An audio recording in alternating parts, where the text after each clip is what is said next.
Hello there, and welcome to Just About Earth, where curiosity settles gently into the quiet spaces of the evening, and science unfolds at a pace that lets you rest while your thoughts stretch a little. Tonight, we're drifting toward a place older than almost any story humans have ever told. A place where stone meets sky, where heat moves across the desert like a slow wave, and where one question has lingered for centuries longer than most civilizations. What if the pyramids are only the surface of something much bigger?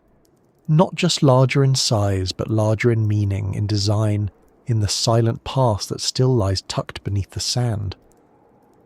Before we wander any farther, let me ask the simple question that always seems to ground us, even when the topic grows enormous.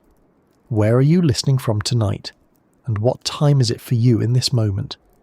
I ask not just out of habit, but because it's strangely comforting to imagine all of us scattered across the world, each in our own late-night space, arriving here together through a pathway of ideas that stretches beyond geography.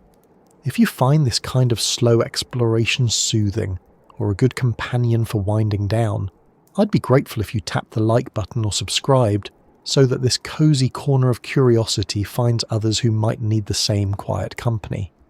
You don't need to know anything about archaeology to enjoy where we're heading. You don't need to remember dates or dynasties or obscure terminology. All you need really is a bit of wonder, because the pyramids have a way of inspiring that even in people who don't usually feel drawn to ancient history. They stand with such confidence that it's hard not to assume we understand them. There they are, sharp-angled and sunlit, familiar from textbooks and documentaries. But those are only the parts above ground, the parts tourists photograph, the parts that sit neatly against the blue of the sky. And tonight we're going to let the mind wander downward, below the sunlight, below the limestone, below even the foundations.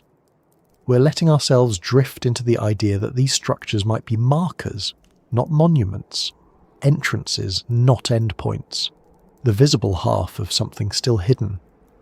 When most people picture the pyramids, they see vast triangles rising out of the sand. Huge, yes, but still taking up only a small portion of the physical landscape. We often forget that these structures have been dug around, tunnelled beneath, scanned and mapped for more than a century. And yet, even with modern technology, most of what lies under them remains uncertain. Cavities that appear on scans don't always line up with what excavators expect. Pathways that were predicted to be short turn out to run farther than they should.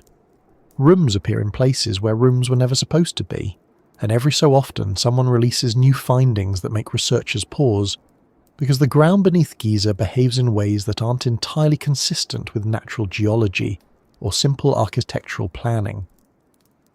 But we're not rushing there yet. There's something about approaching the pyramids slowly, as if they're not just buildings but participants in a conversation that began thousands of years ago. The very act of imagining them at night, under a sky full of stars that humans have watched since long before the first block was ever quarried, puts you in a kind of quiet state. These structures have seen entire worlds rise and fall. Every language you know and every idea you've ever heard about them is modern compared to their age. And still they remain, sitting on bedrock that is older still. You can almost feel that weight, not overwhelming or heavy, but steady. Like leaning against a wall that has been here so long it barely notices your presence.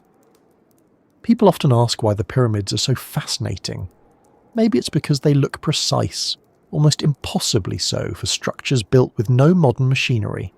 Or because they survived when so many monumental works of the ancient world didn't. But perhaps the deeper reason is that they hide things. Not deliberately in a dramatic way, but naturally the way old structures do when they sink into the landscape over time. The sand builds up around them, the walls weather, the chambers settle. What we see is only the outline. What we don't see is everything else. And the unknown has a way of keeping our attention, especially at night, when the mind is calmer and more willing to linger on possibilities. Some researchers believe the pyramids are just one layer of a much larger complex, a complex that extends far below the ground. Not a single basement or a single burial chamber, but networks. Rooms linked to rooms, corridors that were cut with surprising precision, caves that seem natural until you notice cuts that are too straight or angles that feel too intentional. There are older accounts from the 1800s of explorers describing entire underground halls so vast that their torches barely illuminated the far walls. Some of those descriptions sound exaggerated, but not all of them can be dismissed, and even modern surveys have flagged regions beneath Giza that behave strangely on seismic readings, as if there are open spaces where solid rock should be. But don't think of this as a thriller. Think of it more like walking slowly through a museum at closing time. The lights are dim, the hallways feel still, and your footsteps echo not because of fear but because of the quiet. That same quiet surrounds the pyramids if you stand near them after sunset. The temperature drops, the wind moves grains of sand you can barely see, and the stones themselves take on a different texture. Cooler, almost soft. When you imagine what might lie beneath them, it's not about danger or hidden threats. It's more about scale. The scale of what humans attempted, and maybe the scale of what we have not yet recognized. The idea that the pyramids may only be the upper portion of something larger isn't new. Historians, geologists, and even some engineers have flirted with the possibility for decades. But the conversation rarely enters the mainstream because it doesn't fit comfortably into a simple explanation. We like tidy stories about ancient structures. A pyramid is a tomb, a monument, a giant triangular building built for one purpose. It's easier when things have single meanings. But the more you study the Giza plateau, the more it seems that these structures might have been part of a much broader design. Something that required not just architectural skill, but a kind of planning that spanned generations. The above-ground portion may be only the most visible piece, like the peak of a mountain that extends deep underwater. Consider the bedrock itself.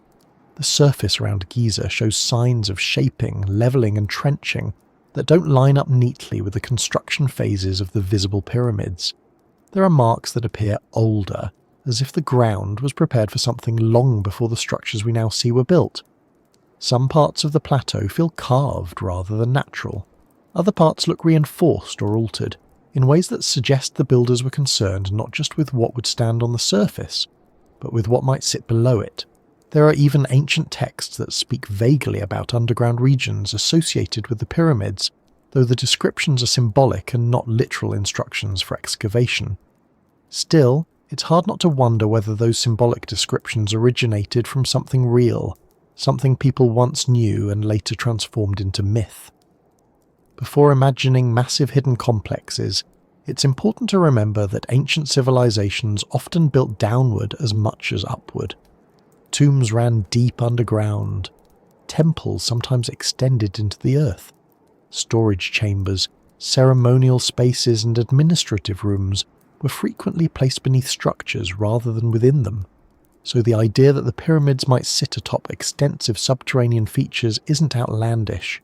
It would fit with patterns seen across the ancient world, and when you apply modern scanning technologies to the area, anomalies appear. Not every anomaly means a chamber, but consistent anomalies, appearing in aligned patterns beneath multiple structures, that raises questions. And questions are where the real exploration begins, not with assumptions, not with dramatic scenarios, but with simple recognition that the surface rarely tells the full story. The pyramids themselves give us clues. Their size, their alignment, their internal passages, all incredibly deliberate. So deliberate that it's difficult to imagine the builders leaving the ground below them to chance.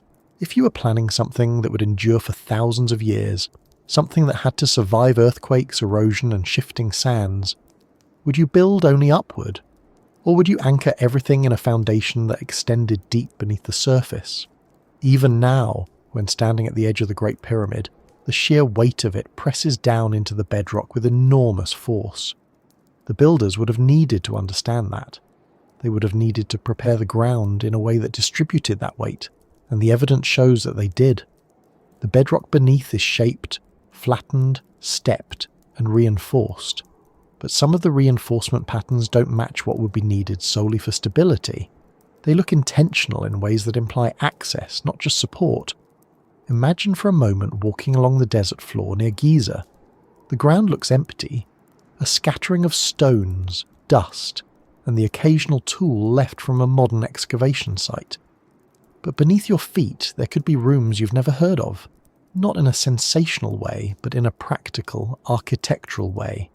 Chambers that were cut for reasons we don't yet know, hallways that lead to other spaces, areas so deep that modern scans only hint at their presence, cavities that weren't accidents or natural caves but deliberate shapes carved into the bedrock long before we arrived to wonder about them. This doesn't imply secret societies or hidden technology from distant stars. It simply means the ancient world was often more layered than we assume. Builders worked with the earth as much as they worked above it. They used the landscape as part of the design, integrating stone, sand, and the natural features of the plateau. The pyramids were placed where they are for a reason, and the ground beneath them was shaped for a reason too. A reason that may be connected to a system we haven't fully mapped yet. Thinking about this doesn't need to be dramatic. You can picture it in a calm, steady way. A group of ancient planners standing on the plateau thousands of years ago, discussing where to carve channels, where to level surfaces, where to create spaces that would later be sealed or repurposed. They may have envisioned not just a structure but a landscape, a place where stone architecture and natural geology blended into a single design. What we see today could be the upper skin of that design, the visible portion that has managed to withstand erosion and time, and here we are now, thousands of years later, still trying to understand what they understood, still trying to interpret signals left in the ground, still wondering whether the pyramids we see are the complete story, or simply the top layer of something that stretches beneath the desert in ways we haven't yet imagined. When you picture the desert surrounding the pyramids, you might imagine an empty expanse, a quiet, open space where the air feels still and the horizon stretches without interruption. But the desert around Giza isn't simply a backdrop. It's part of the design, whether intentionally shaped by the builders or naturally cooperating with their plans.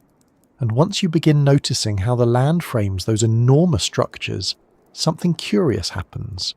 The pyramids start to feel even larger than their measurements suggest, not in a dramatic or exaggerated way, but in a very subtle one, as if the environment itself amplifies their scale without you quite realizing how. It's an odd thing. When you stand close to the Great Pyramid, its size is undeniable. The blocks tower above you, each one so solid that you instinctively understand why they have endured for so long. But as you step back, the structure doesn't shrink the way distant buildings do. It holds its shape, it keeps its definition. The desert seems to cooperate, shaping the space in a way that prevents the eye from minimizing what it sees. You can be hundreds of meters away, and it still feels immediate, still feels present. There are very few man-made structures in the world that behave like that. Some researchers think this effect has to do with how the pyramid's geometry interacts with the landscape. The desert around Giza isn't completely flat. It has gentle slopes, raised ridges, slight depressions, subtle curves, but the angles of the pyramids override that complexity. The clean lines stand out so sharply against the muted surroundings that your mind locks onto them as a reference point. And once that happens, everything else, the sand, the sky, the ridges, fades slightly into the background. The desert doesn't compete with the pyramids, it frames them. Even in photographs, this effect comes through. You can scroll through images taken from different angles, different lighting conditions, different distances, and the pyramids always seem to hold the same weight. They never appear small, they never feel like they've been swallowed by the landscape.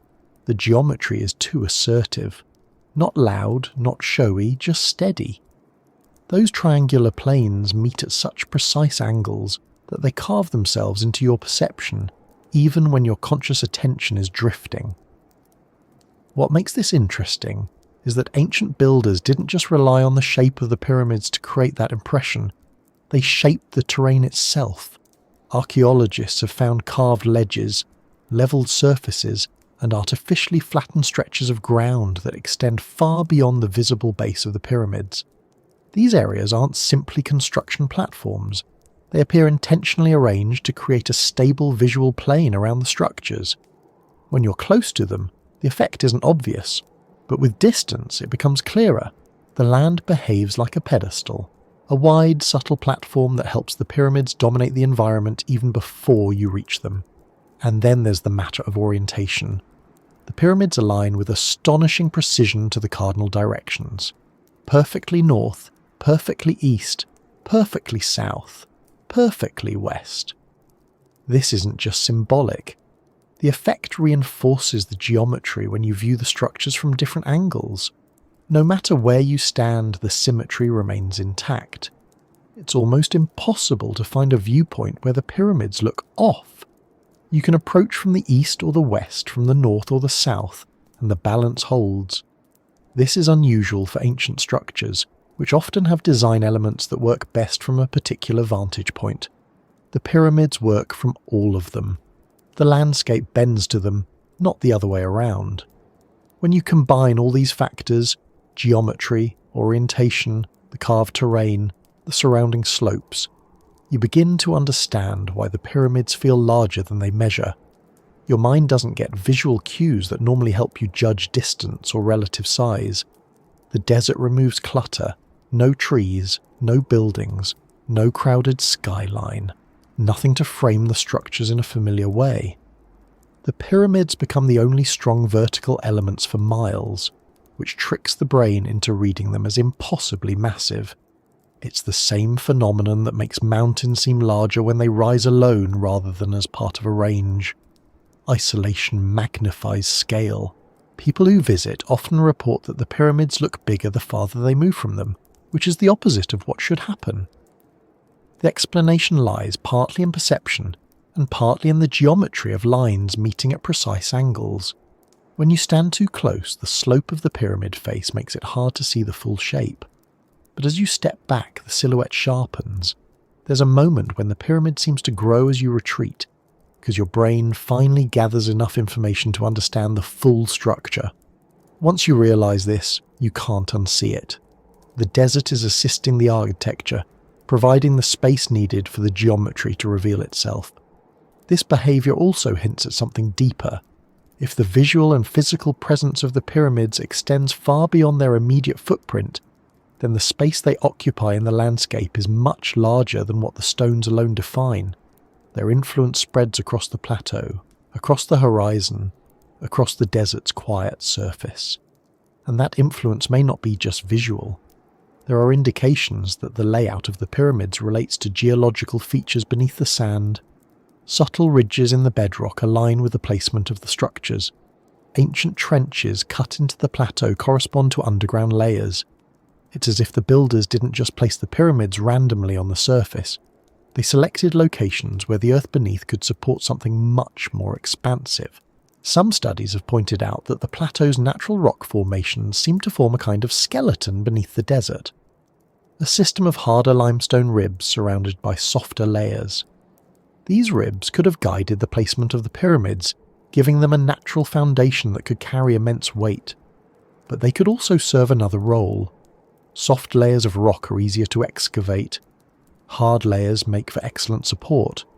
If someone wanted to construct chambers or corridors beneath the pyramids, this natural geologic combination would be almost ideal.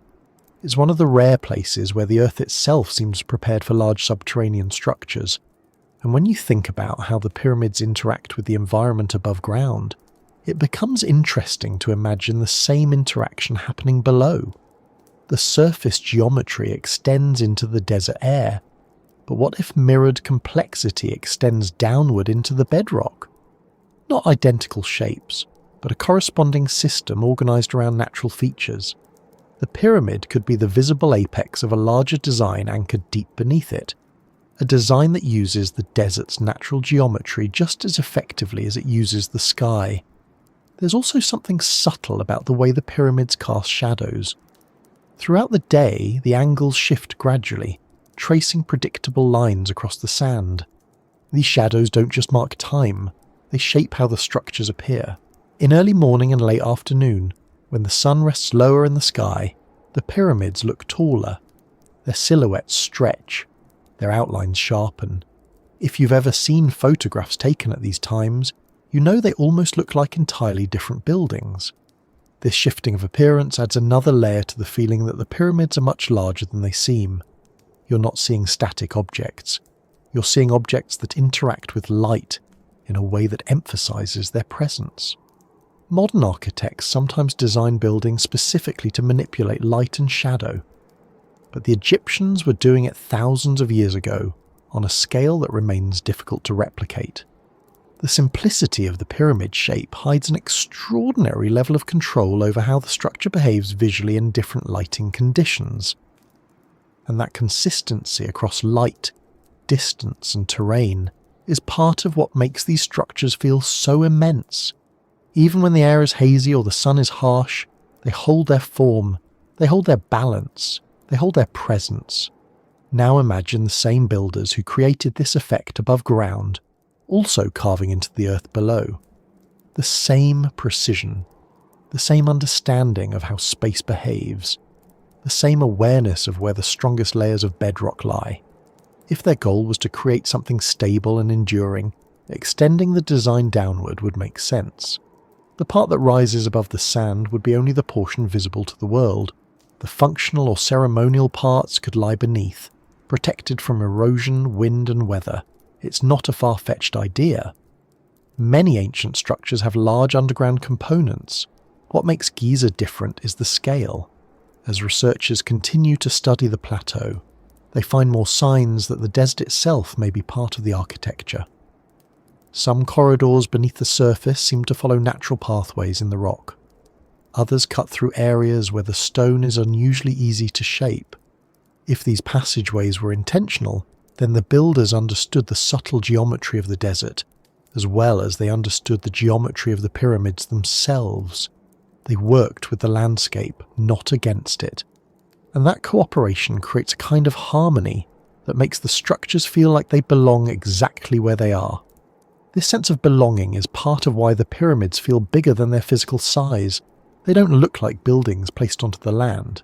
They look like extensions of the land. They rise from it in a way that feels inevitable, as if the desert itself intended to hold something of that shape. And when you stand far enough away to take in the entire landscape, the effect is even stronger. The pyramids don't just sit in the desert, they organize it. The sand around them feels like part of their footprint. The emptiness becomes part of the structure. This might be one reason the idea of something larger beneath the pyramids is so compelling. The visible parts interact with the space in such a complete way that it's easy to imagine the same is true below the surface. The structures don't feel like isolated monuments. They feel like the tips of something that extends in every direction, upward into the air, outward across the desert, and possibly downward into the earth. People often think of the pyramids as giant stone triangles, but their impact is more like an invisible field stretching across the desert floor. A field created not by mysticism or speculation, but by geometry, engineering, landscape shaping, and the natural behaviour of light. When you begin to look at them with that perspective, the suggestion that the visible stones might be only one layer of a much larger system stops sounding exaggerated. It begins to sound consistent with everything the structures already do. The quiet geometry of the desert doesn't complicate the pyramids, it amplifies them. And once you see how carefully that relationship seems to function above ground, it becomes easier to imagine that the same careful thought might exist beneath the surface as well, still waiting under the bedrock for us to understand its purpose. When most people look at the pyramids, the instinct is to lift the eyes. Everything about their structure pulls your attention upward, toward the apex, toward the sky, toward the imagination of height. But the more time you spend thinking about these monuments, the more you realize that the direction we rarely consider might be the one that holds the most unanswered questions. Not above, but below.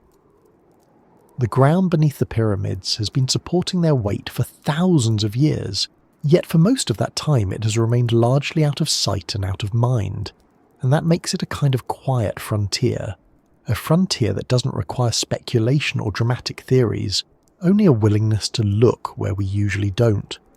The first thing to understand about what lies beneath the pyramids is that the bedrock of the Giza plateau is not simply a slab of stone waiting passively under the structures. It's a layered, uneven, geologically complex foundation. Some parts rise in natural ridges, others descend into softer pockets that have been shaped by ancient water flows. The ground has texture, history, and patterns. And those patterns matter because ancient builders were extremely skilled at reading landscapes.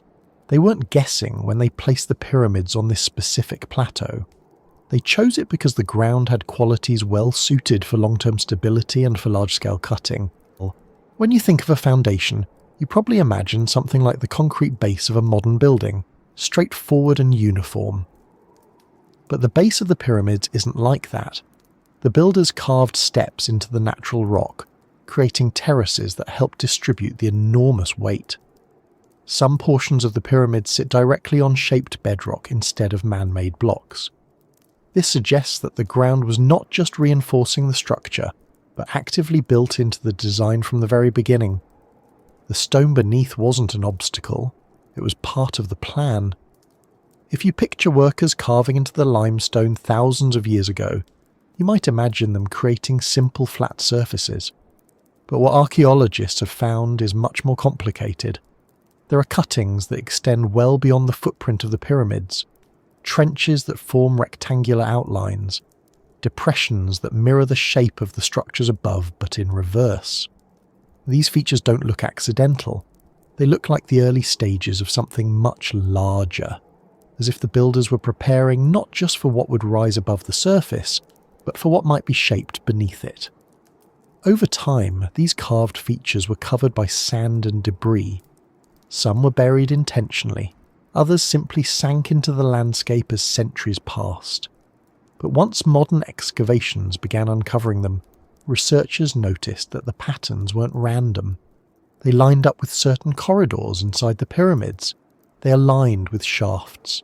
They followed geological seams in the bedrock, and in some places they hinted at cavities that had never been fully explored. It's important to avoid imagining these underground regions as dramatic caverns or giant halls illuminated by mysterious torches. The reality is almost always quieter. Many of the spaces beneath the pyramids might be small, narrow, or filled with rubble. But size isn't the point. Purpose is. Even a small chamber, if deliberately placed, tells a story. And what makes the story beneath the pyramids interesting is that several ancient accounts from early Greek and Roman writers mention underground features associated with the Giza plateau. Most of those writings were filtered through myth or interpreted symbolically, but even stripped of exaggeration, the idea that something existed below the surface was not unusual in the ancient world. People expected it, they assumed it. Modern technology has tried to answer that assumption. Ground-penetrating radar, seismic mapping, microgravity surveys, and thermal imaging have all been applied to the pyramids. The results are intriguing because they consistently show anomalies beneath the structures. Some are small voids, others are elongated shapes that resemble tunnels. A few appear to be larger cavities that don't correspond to any known chambers. These findings aren't treated as proof of vast hidden complexes. Instead, they are markers, signals from the bedrock that there is more down there than a single solid layer of stone. One of the challenges in interpreting these anomalies is that the ground beneath Giza is difficult to survey with perfect accuracy. The limestone layers vary in density. Some absorb signals, others scatter them. This can produce readings that appear misleading. But when multiple types of scans agree on the general shape or location of a feature, it becomes harder to dismiss. Over the years, surveys have repeatedly indicated that the plateau holds cavities of various sizes, some shallow, some deep, some near known structures, some far enough away that their purpose is unclear. Excavations beneath the plateau have revealed something else as well. There are tunnels whose walls seem too regular to be natural. There are shafts cut with straight lines that don't appear to have been created by erosion. There are small chambers whose entrances are now blocked, buried, or simply forgotten. A few of these features were documented by early explorers in the 19th century, long before modern archaeology took shape. Their journals described descending into underground spaces that seemed unexpectedly large or unexpectedly clean. Some of those accounts are likely exaggerated, but not all, and even the ones that seem embellished still point to something curious. Explorers consistently found access points beneath the plateau that we no longer use today. If the ground beneath Giza contains numerous cut spaces, it raises a question that hasn't been fully answered. Why were these underground spaces created in the first place? Some may have been storage rooms, others might have been test cuts for quarrying, some could have been related to burial practices or ritual functions we no longer understand. But there is also a possibility that they were part of the larger architectural plan. A plan that didn't view the pyramids as isolated objects but as components of an entire system.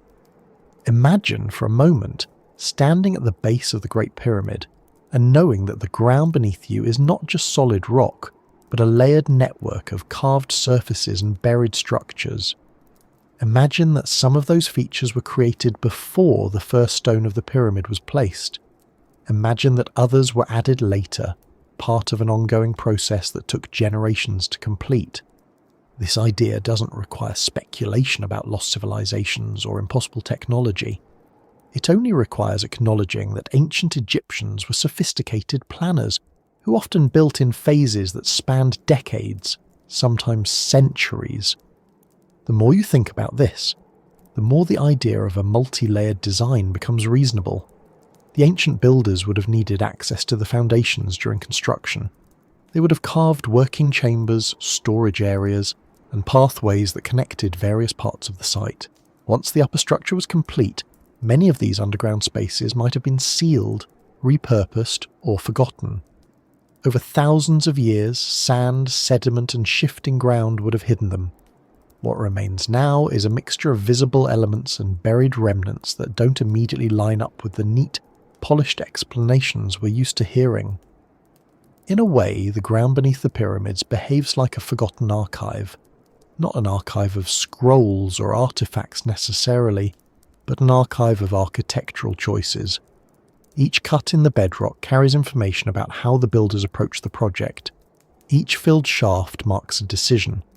Each buried chamber represents a moment in the original construction process that we no longer see, because we only focus on what stands above. One particularly interesting feature beneath the plateau is a set of natural cavities that seem to have been expanded or reshaped. These cavities formed long before humans arrived. They are the result of ancient water activity from a time when the region was much wetter. Water can hollow out limestone in unpredictable ways, sometimes leaving behind rounded chambers or narrow channels. Some researchers think the builders may have used these natural cavities as starting points. Instead of digging entirely new spaces, they expanded, corrected, and reinforced what nature had already carved. This combination of natural and artificial shaping is common in ancient architecture. It represents efficiency and adaptation, not mystery. But when applied to a site as large and important as Giza, it hints at a more integrated relationship between the builders and the land. Another intriguing factor is the presence of vertical shafts beneath certain areas. Some of these shafts are known, others appear only in older reports. Vertical shafts are often misunderstood by the public. People tend to imagine them as dramatic descents into hidden chambers, but most ancient shafts had practical uses. They provided ventilation during construction. They allowed workers to lower materials into enclosed spaces. They served as access points for adjustments and reinforcement. If the plateau contains multiple shafts like this, then it suggests an organised strategy for building and maintaining underground features. It's also worth noting that the depth of some of these shafts has never been fully measured, because many are blocked by debris. When early explorers attempted to descend them, they often stopped once they reached unstable sections. Modern teams are cautious about excavating too deeply, because digging into ancient ground can destabilize surrounding structures, so it's possible that some of these shafts extend farther than we currently realize, and if they do, They could connect to lower chambers or corridors that haven't yet been documented. As you continue imagining the ground beneath the pyramids, you begin to visualize layers, not in a dramatic sense, but in a structural one. Layers of carved stone, layers of natural cavities, layers of sediment that have settled over centuries, layers of construction phases, layers of forgotten spaces. These layers form a kind of quiet complexity that mirrors the precision we see above ground, but in a more subdued way. When you stop looking upward and allow your attention to turn downward, the sight becomes more three-dimensional. It's no longer a triangle rising from the sand. It becomes a deep structure that occupies vertical space both above and below the surface. And that vertical depth tells a story about intention. Builders who invest so much effort into shaping the ground are not doing so accidentally. They are preparing for something that requires precision, something that involves stability, something that might extend beyond what was intended to be visible. Standing on the plateau and imagining all of this doesn't feel overwhelming. It feels steady. The desert is quiet. The wind moves slowly. The stones have settled into their places after thousands of years of heat and cold. Beneath all of that, the bedrock remains. It holds its secrets without urgency. And when you picture those hidden spaces, they don't feel dramatic. They feel patient. They're part of the landscape now, interwoven with the natural layers of earth. This is where the idea begins to shift, not toward speculation or fantasy, but toward a simple acknowledgement that the pyramids may be physically larger than the visible structures. The ground beneath them could hold extensions of the architecture that haven't yet been fully explored, not because they're intentionally concealed, but because the focus has always been upward. The more we look downward, the more details we notice. The more details we notice, the more questions arise. When you picture the people who built the pyramids, it's easy to imagine workers shaping blocks, hauling stones, and setting them into place under the sun. But beneath that familiar image was an entire network of planners, designers, and engineers working long before the first block was ever lifted. The more we learn about ancient construction methods, the clearer it becomes that these structures were not the result of guesswork or brute force. They were built from plans, detailed plans, executed with a level of foresight that suggests a blueprint far more complex than the visible architecture hints at. And once you start thinking about the project from the perspective of engineers rather than stone carriers, the pyramids begin to look less like isolated monuments, and more like components in a much larger design. One of the most striking things about the pyramids is the consistency in their layout. The angles are deliberate, the base alignment is deliberate. The internal passages follow precise orientations. Even the smallest deviations appear to have been corrected during construction. The builders didn't simply stack stones. They measured, they recalculated, they adjusted. When you study the internal structure of the Great Pyramid, for example, it becomes clear that the builders changed their approach, at least once partway through construction. They added chambers, modified passageways, and corrected the orientation of certain features. This isn't evidence of confusion. It's evidence of expertise, flexible planning, real-time engineering. The more you examine these decisions, the more it becomes apparent that the builders had an understanding of geometry that rivals modern methods, not in terms of equations written on paper, but in terms of practical application. They knew how to measure angles with extraordinary accuracy. They knew how to find true north without compasses. They understood how weight would settle across a large stone structure, and they understood how the ground beneath them would need to be shaped to support the load.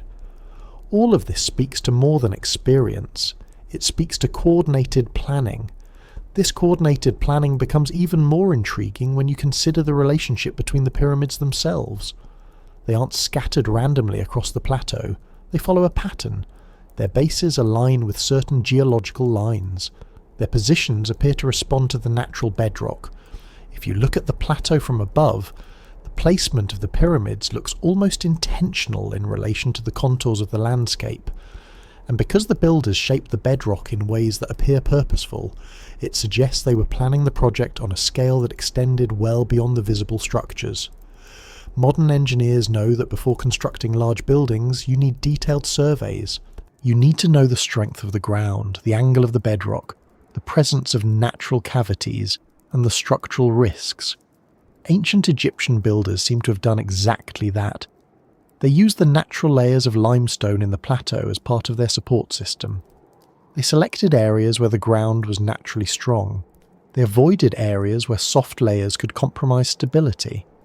And in some places they even reinforced weaker regions by adding filling stones or reshaping the surface. If you imagine an ancient engineering team standing on the plateau thousands of years ago, planning the construction of the pyramids, it becomes easier to see how these structures may not be isolated objects. They may be pieces of a broader architectural blueprint. A blueprint that includes the ground, the stone, the air around the structures, and possibly the unseen layers below. The builders would have needed to consider all of this in order to create monuments that would endure for millennia, and their planning appears so meticulous that it hints at something unusual.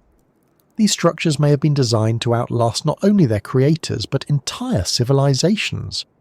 When you look closely at the stones themselves, you notice something else. Many of the blocks used in the pyramids are uniform in size. They were cut with surprising regularity. This uniformity allowed the builders to create foundational layers that distributed the weight evenly. It also suggests a system of prefabrication, at least in a basic form. Quarry workers weren't cutting random blocks and hoping they'd fit. They were shaping them precisely, knowing exactly how each piece would be used. And the dimensional consistency hints at standardized measurements, something essential for large-scale construction.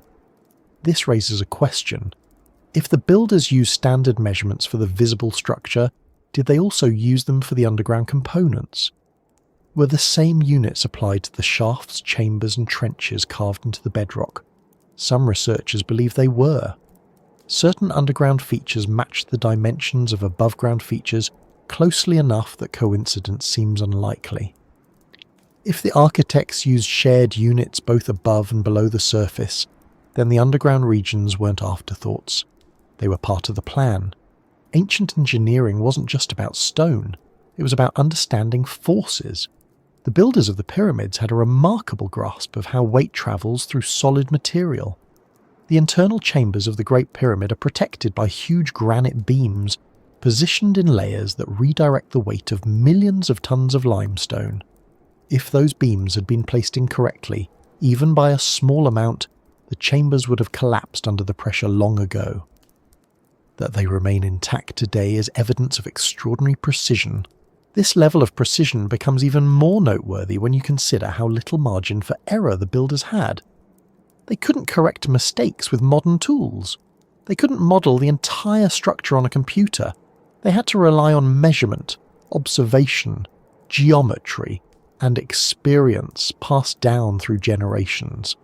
They had to understand the way stone behaves under stress, and they had to predict how the structure would change over decades, centuries, and millennia. This kind of long-term thinking is rare in ancient architecture. Most cultures built for the present. The Egyptians built for eternity. The planning didn't stop with the Great Pyramid. The Khafra and Menkaure pyramids show similar levels of precision and similar relationships between the structure and the ground. Their alignments match. Their orientations match. Their internal angles match. This consistency suggests shared planning principles, shared engineering methods, shared blueprints, not literal paper blueprints, but mental and practical frameworks that extended across generations of builders. These frameworks guided how structures were placed, how foundations were shaped, how underground spaces were carved. What's fascinating is that some of the underground features don't match the final structure in a direct way. They appear older, deeper, or different in form. This suggests that some parts of the underground system may predate the visible pyramids or represent stages in construction that weren't completed. It's also possible that certain underground elements were meant to serve long-forgotten functions: water storage, resource control, construction logistics, ceremony? We don't know. But we can say with confidence that the ground wasn't shaped randomly. It was shaped according to a plan, one we don't fully understand yet. One of the more intriguing clues appears in the trenches carved into the plateau. Some of these trenches mirror the shape of the pyramids themselves, as if marking out space for a structure before construction. Others form long straight lines that could have been guides for alignment. Still others lead to entrances of underground corridors that were later filled or buried. These features suggest that the builders didn't treat the plateau as blank ground. They treated it as a working surface, a grid, a blueprint drawn in stone. Think about the scale of such a project. Hundreds of thousands of stones, workers coordinated across years, resources transported over long distances, all of it under the direction of planners who had to predict outcomes with remarkable accuracy. The blueprint for the pyramids wasn't just architectural, it was logistical, social, economic, cultural. It required a level of organisation that suggests something larger than a single purpose. And when you view it from that angle, the idea of the pyramids being only the upper portion of a larger system begins to seem less like speculation and more like a natural extension of the engineering mindset. Another element worth considering is the relationship between the pyramids and the Nile. The river wasn't just a source of water, it was a transportation route. It allowed stone to be brought from quarries many kilometres away, but it also seems to have influenced the orientation of the site. The builders placed the pyramids in alignment with celestial directions, but they also positioned them relative to the river's course. The combination of land and sky markers suggests a dual system blueprint, one that ties the architecture to both the earth and the heavens. This duality is reflected in many ancient Egyptian concepts: above and below, seen and unseen, surface and depth. If the pyramids reflect this duality, then it would make sense that the ground beneath them holds as much intention as the visible stones. Ancient engineers often built downward to mirror upward construction. Tombs descended beneath temples, storage chambers extended below workshops, trenches guided the flow of water and resources. The plateau may follow this pattern as well, with buried features reflecting the organisation of the structures above. Early surveyors noted signs of large underground halls near the pyramids. They described smooth walls, square corners, and unexpectedly spacious areas. Later excavations confirmed the presence of some of these features, though many remain sealed or unexplored. The consistency in their construction suggests they weren't random or improvised. They were planned. More importantly, they seem to follow a blueprint that extends horizontally across the plateau, rather than vertically beneath one structure. This means the engineering plan may have involved connecting multiple underground spaces into a network beneath the entire complex. When you combine all of these clues, the careful alignment, the carved bedrock, the consistent measures, the underground anomalies, the trench patterns, the geological adaptations, you begin to see the outline of something. Not a dramatic secret, not a hidden civilization, something more grounded, a blueprint drawn not on paper but in stone, a blueprint that uses the natural landscape as part of the design, a blueprint that integrates the visible and the unseen. And once you accept that such a blueprint likely existed, the next question becomes more interesting.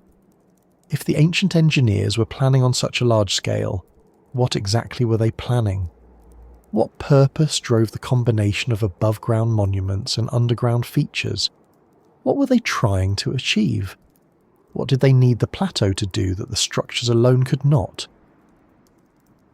When you imagine the inside of a pyramid, you might picture a few narrow corridors, a couple of chambers, and then solid stone stretching outward in every direction. That's the simplified version most of us learn when we're young. A pyramid is supposed to be a mostly solid mass with a handful of carefully designed interior spaces. In theory, these features are meant to be predictable: a descending passage, an ascending passage, a central chamber or two, a ventilation shaft, a few small niches, and then nothing else. The official descriptions of the pyramids often rely on this straightforward model. But once researchers began looking more deeply, sometimes literally, into the structures, they found details that didn't fit the model. Rooms that weren't supposed to be there. Tunnels that extended farther than they should.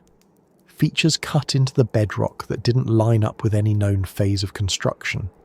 These are the parts of the pyramids that make people pause. None of this means the structures are mysterious in a supernatural sense. It simply means they contain more complexity than the standard diagrams suggest. Anyone who has worked on old buildings knows that blueprints don't always reflect reality. Renovations change things. Structural adjustments change things. The intentions of earlier builders can leave marks that later builders decide to cover up, repurpose, or abandon. What makes the pyramids interesting is that they were built on such a massive scale by multiple generations of workers over long spans of time. This leaves plenty of room for unexpected features.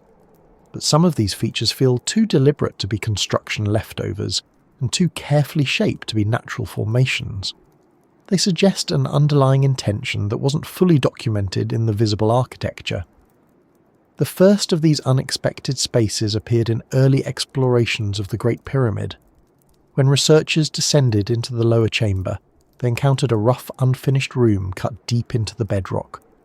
The walls were not smooth the way finished chambers usually are. The ceiling was uneven. The floor had strange recesses and channels carved into it. At first, people assumed this chamber was abandoned during construction, but the more it was studied, the less that explanation made sense. The walls, while rough, were not random. The recesses appeared deliberate. Some channels were straight, others were angled, and none of it lined up neatly with the layout of the upper chambers. If it were only this chamber, it might be easy to dismiss. But it isn't the only case. Above the king's chamber, there are several smaller spaces known as relieving chambers. For centuries, no one knew they existed because they were sealed off. Their purpose was explained as reducing pressure on the chamber below. That explanation is reasonable and likely true, but the existence of multiple hidden chambers raises a question. If these spaces were purely structural, why were they built with such precision? Why were they sealed so thoroughly? And why did the builders take the trouble to give them such uniform dimensions? Later investigations revealed something even stranger. In the 19th century, explorers found tunnels branching off known corridors. Tunnels that led nowhere or ended abruptly in solid stone. Some of these tunnels appeared too cleanly carved to be natural. Others were filled with rubble that shouldn't have been there if they were simple construction shafts. In some cases, the tunnels were so narrow that the only possible explanation was that they were used for measurement, alignment, or temporary access during early phases of construction. But their placement didn't always line up with the final design of the pyramid.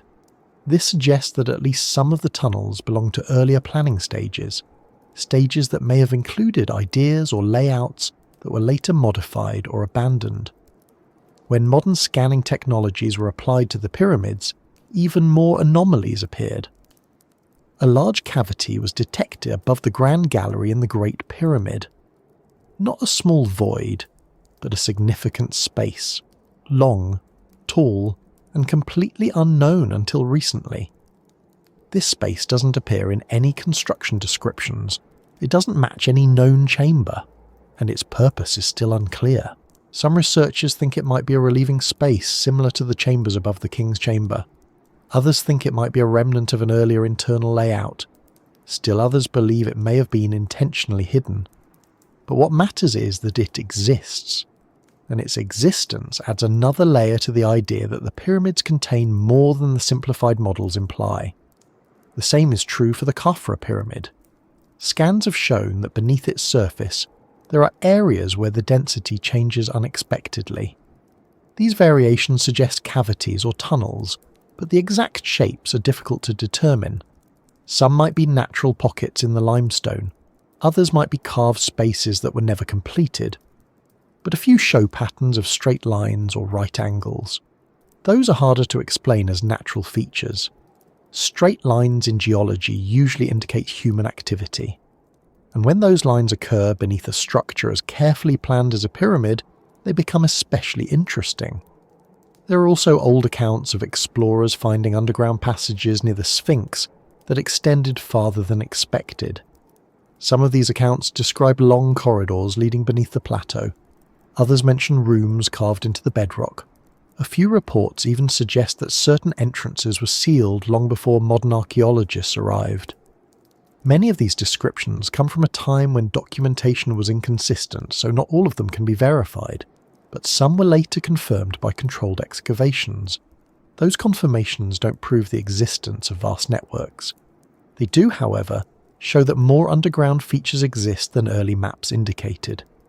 One of the more unusual examples is a deep shaft found near the Great Pyramid, lined with cut stone walls. The shaft descends vertically and then appears to branch horizontally. When first discovered, it was filled with debris. Later excavations cleared parts of it, revealing smooth surfaces that suggested careful construction. But the purpose of the shaft remains unknown. It doesn't align with known burial practices. It doesn't appear to be a simple ventilation route. And its depth suggests a level of effort that would not have been undertaken without a reason. Whether that reason was practical, ceremonial, or logistical is still a matter of debate.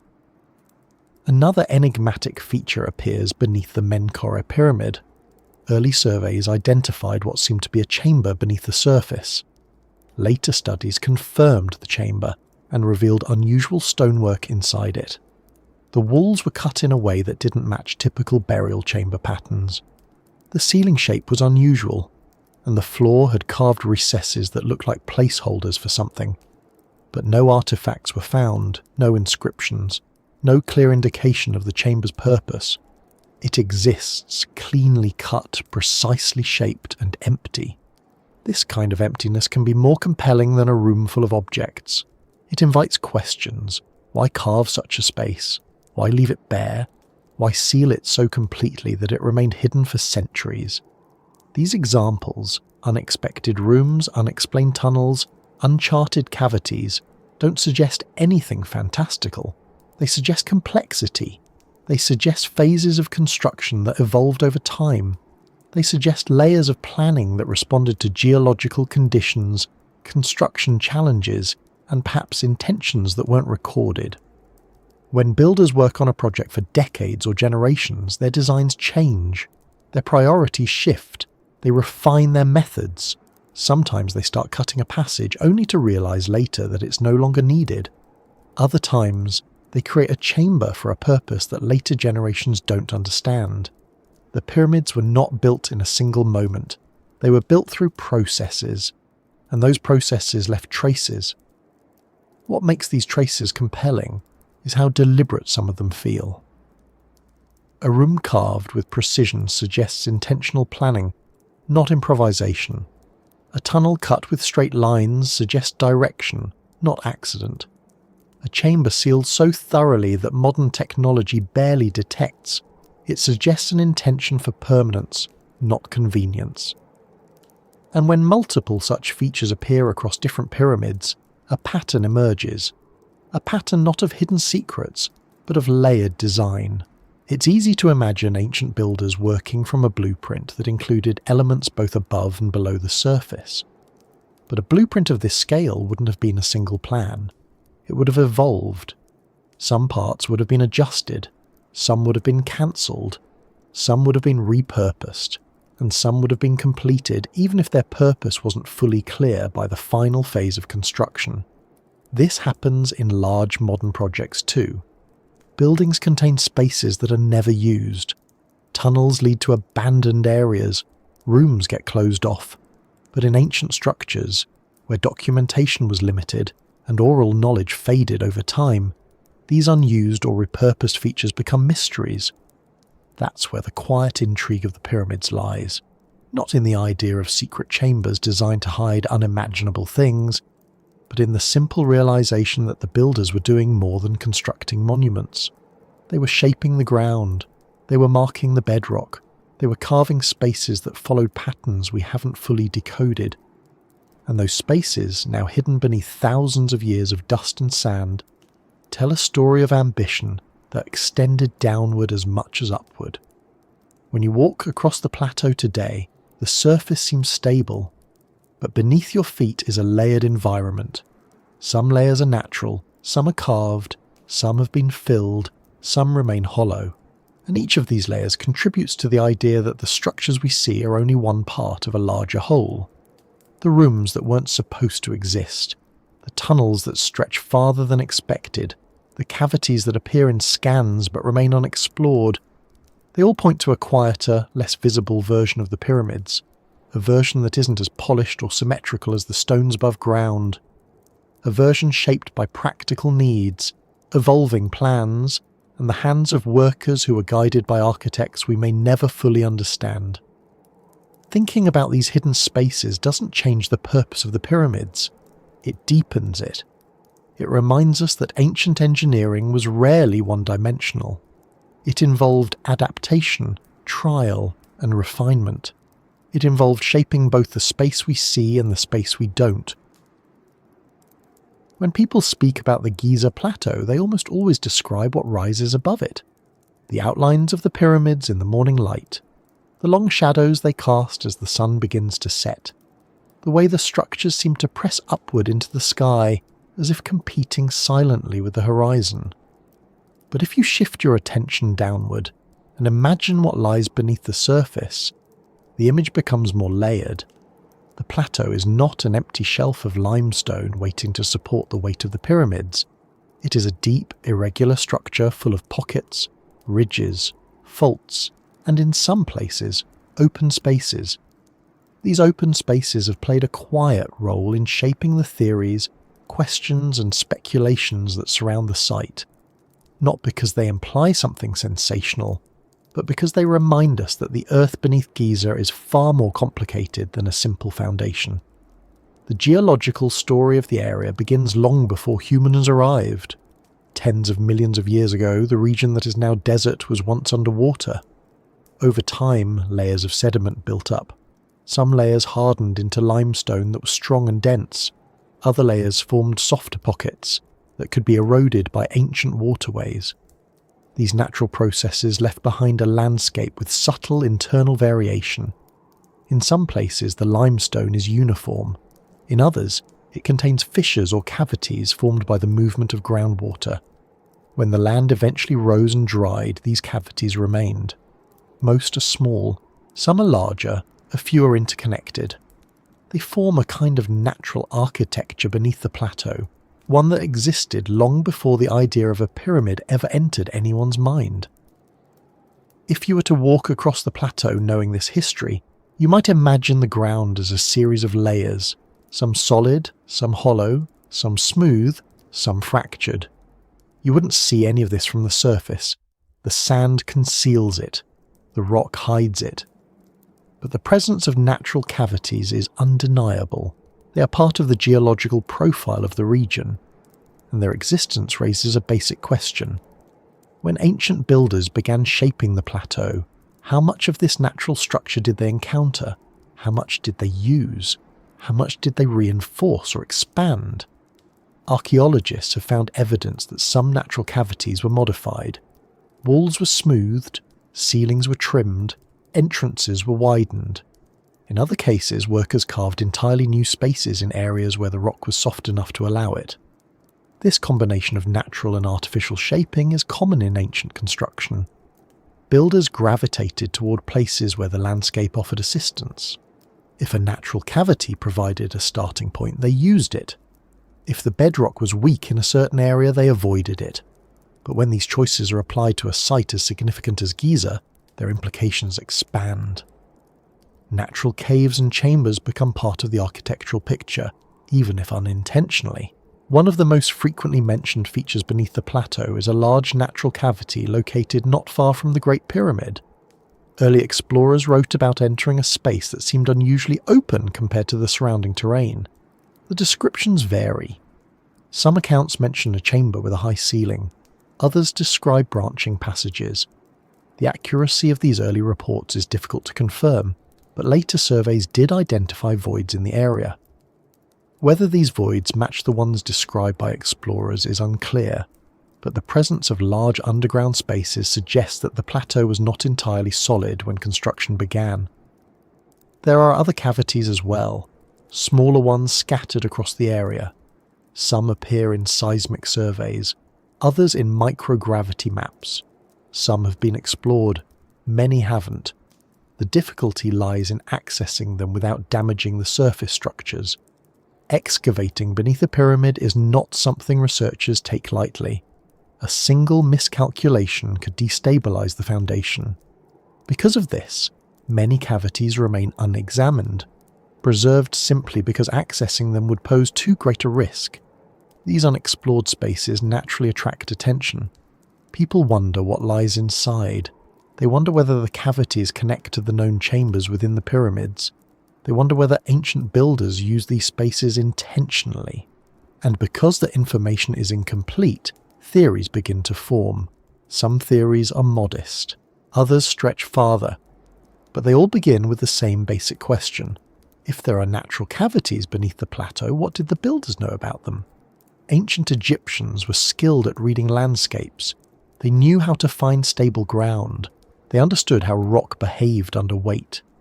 It's reasonable to assume that they would have encountered some of these cavities during construction. They may have reinforced the rock around them. They may have filled some with stone. They may have connected others to their own carved spaces. And if they found a cavity that extended farther than expected, it might have influenced how they shaped the ground above. Builders planning structures of such size would not have left anything to chance. They would have assessed the terrain carefully, adjusting their designs as needed. As you imagine this process, it becomes easy to picture ancient workers entering natural cavities with torches, examining the rock, deciding what needed to be carved or filled. This image doesn't require invention, it follows from practical necessity. But in the centuries that followed, those cavities might have been forgotten. Sand could have filled the entrances. Shifts in the ground could have sealed the passages. Later generations would have lost access to them, leaving no written record of their existence. And because the pyramids themselves became the focus of cultural attention, the world above ground overshadowed the world below. This is where whispered theories begin. Not because people are trying to imagine impossible things, but because they are trying to reconcile the geological reality with the archaeological one. The ground beneath Giza contains natural cavities. It contains carved spaces. It contains sealed chambers and unexplored voids. And when a site contains many features that cannot be fully mapped, curiosity grows naturally. Some theories suggest that ancient builders chose the plateau specifically because of its geology.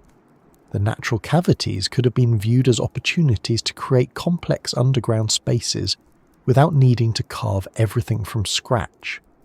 Others propose that the cavities were incorporated into ritual practices or symbolic concepts. Still others think the cavities might have been used to manage groundwater during construction. These ideas don't rely on extraordinary claims. They rely on practical considerations.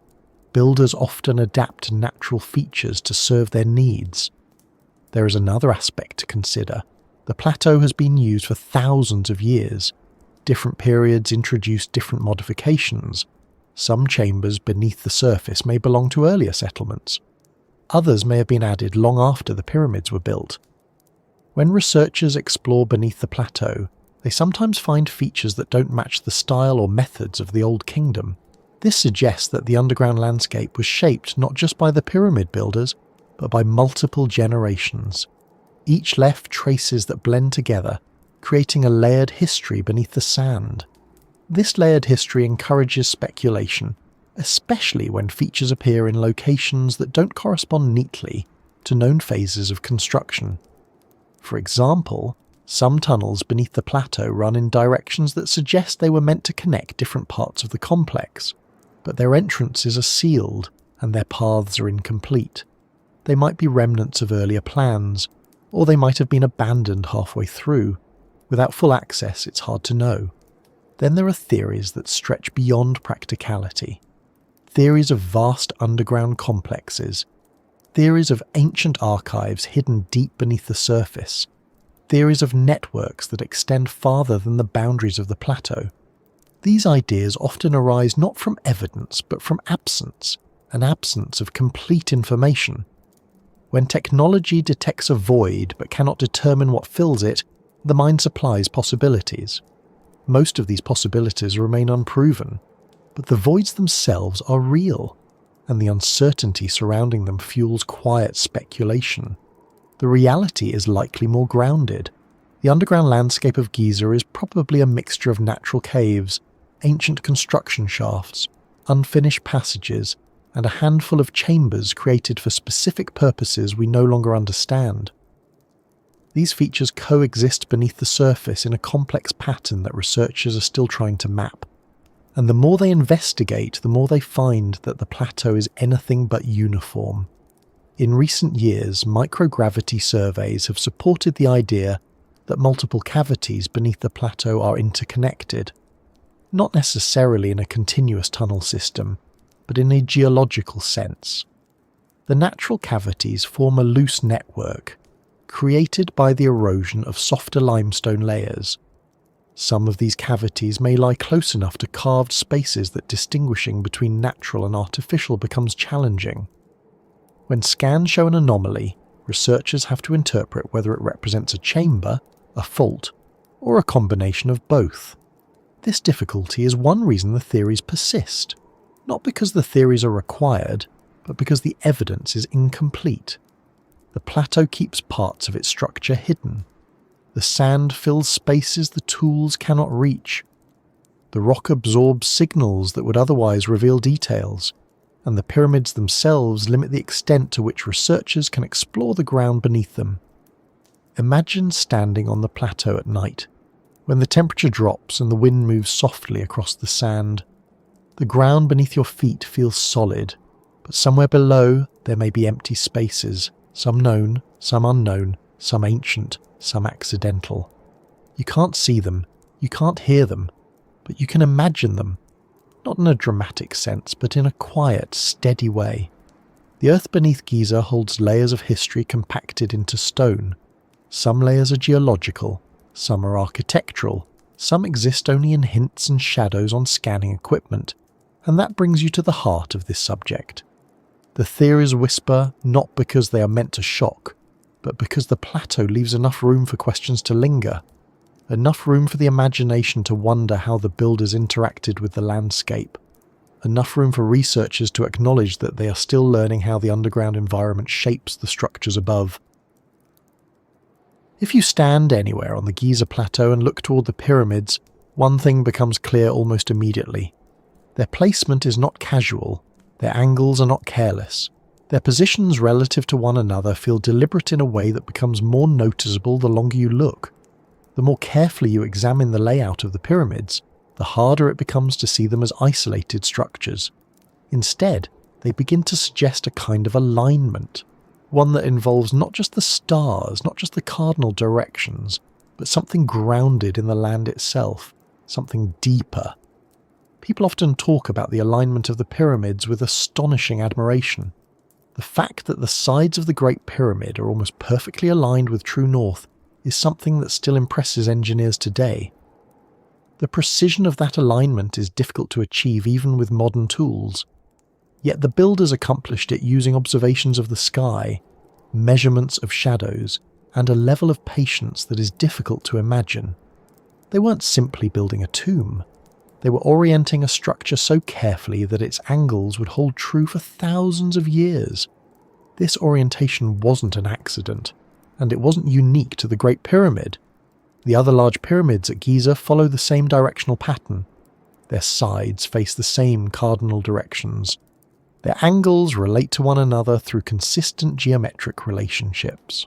When viewed from above, the three pyramids form a layout with a rhythm to it, one that reflects a combination of engineering, astronomy, and a deep understanding of how structures interact with the landscape. But the connection to astronomy is only part of the picture. Many discussions tend to stop there, focusing on how the builders use the stars to find true north, or how certain shafts align with specific celestial objects. These details are interesting, but they also create a narrow expectation. that the builders were only concerned with what lies above. Yet ancient Egyptian architecture shows a consistent pattern of connecting the sky to the earth. Temples were aligned not just with celestial markers, but also with geographic features. Structures were oriented based on the path of the Nile, the rising of the sun, and the relationships between settlements. The pyramids fit this pattern. Their alignment is not purely celestial, it is environmental. To understand this, imagine standing on the plateau before construction began. The land slopes gently in some areas and sharply in others. The bedrock rises and falls. Certain ridges run in predictable lines. These ridges formed long before humans shaped the ground, and some run parallel to the orientation of the pyramids. Ancient builders would have noticed this. They would have mapped the natural lines of the land just as carefully as they mapped the stars. And when you map both, you begin to see something interesting. The orientation that aligns the pyramids with true north is also the orientation that aligns them with the strongest, most stable lines in the underlying bedrock. This matters because building such heavy structures requires more than vertical balance. It requires horizontal stability.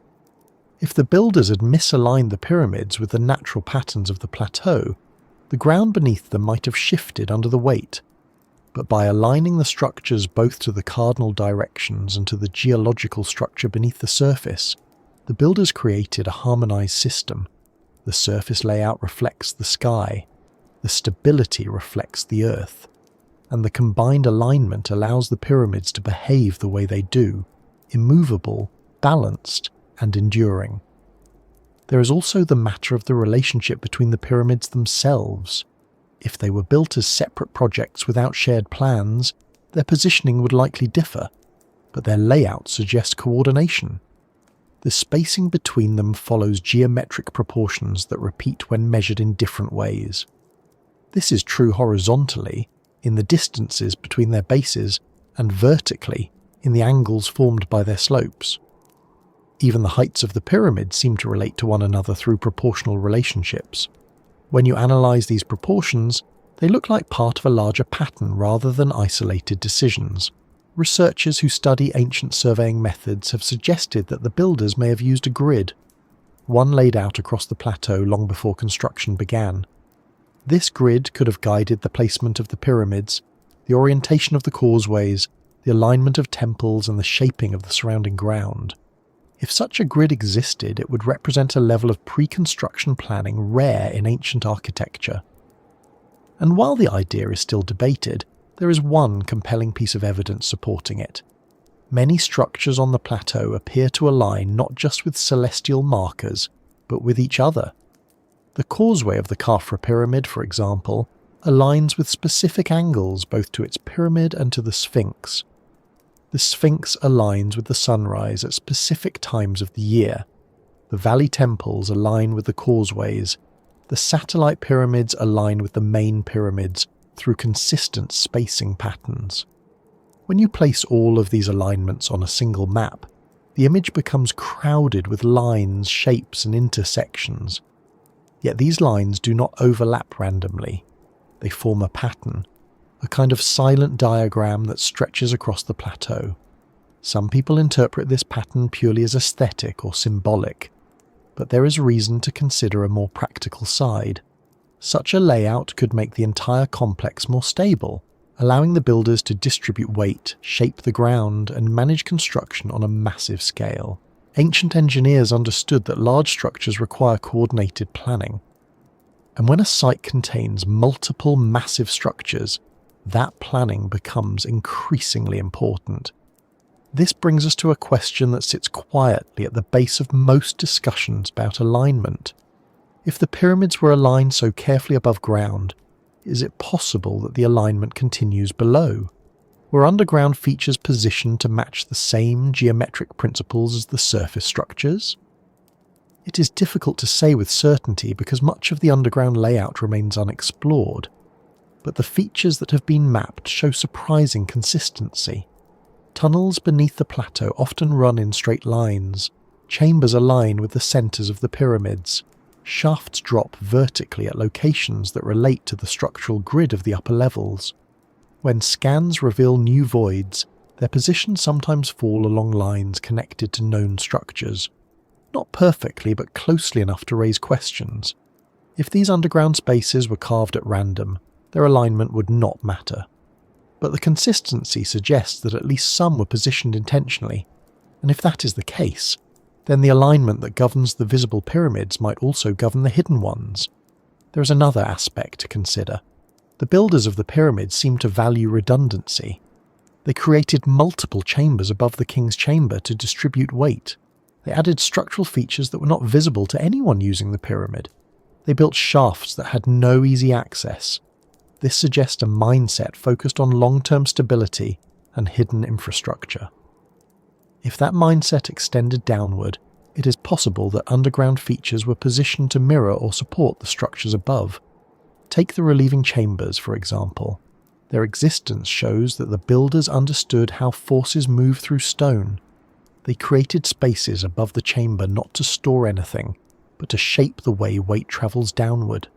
If they were willing to carve hidden chambers above the main chamber for structural purposes, it isn't unreasonable to think they might have carved hidden chambers below for the same reason. The alignment of the upper features could guide the layout of the lower features, creating a continuous system of structural management. Some researchers have noticed that the known internal passages of the pyramids align almost exactly on a central axis that extends downward into the bedrock. This central axis could act as a kind of spine, supporting both the visible structure and any underground components. If such a spine exists, then the alignment of the pyramids becomes more than aesthetic or symbolic. It becomes a structural necessity, a way of integrating the architecture with the geology to ensure stability for thousands of years. This integration opens the door to a subtle possibility. If the builders were using alignment to stabilize the visible structures, they may have used alignment to stabilize underground spaces as well. This doesn't imply a vast hidden world beneath the plateau. It implies continuity, a consistent engineering philosophy applied both above and below the ground. A philosophy that sees alignment as a tool for shaping the landscape in a way that suits the architectural goals. As you imagine the landscape in this way, the idea of alignment shifts. It becomes less about pointing to the stars and more about anchoring the structures in the earth. The pyramids may point upward, but they also anchor downward. Their alignment stabilizes the ground beneath them. It organizes the layout of surrounding structures. It influences the way the site ages, the way the sand gathers, and the way the bedrock responds to weight. The more carefully you look at this system, the easier it becomes to see the pyramids as part of something interconnected rather than isolated. There are still parts of the alignment story that remain unexplained. Some features match the layout perfectly, others do not. Some corridors curve unexpectedly. Some shafts end abruptly. Some causeways deviate by a few degrees. These variations can be frustrating if you try to force every detail into a single theory. But they often reflect the realities of construction. Builders adjust plans as they go. They respond to problems in the bedrock. They revise their ideas based on new information. Large projects rarely follow a perfect pattern, even when they appear precise from a distance. The key is not to view alignment as a rigid system, but as a guiding principle. A principle that shaped the visible layout, influenced the underground layout, and tied the entire complex together through shared angles, shared ratios, and shared orientations. This kind of planning doesn't require modern technology. It requires patience, observation, and knowledge accumulated over generations. And those qualities are exactly what ancient Egyptian builders possessed. For as long as people have looked at the pyramids, they've tried to imagine what might lie beneath them. Long before scanners and surveys and precise measurements, the earliest stories about Giza already included ideas of hidden passages, secret chambers, and vast underground realms. These stories didn't come from nowhere.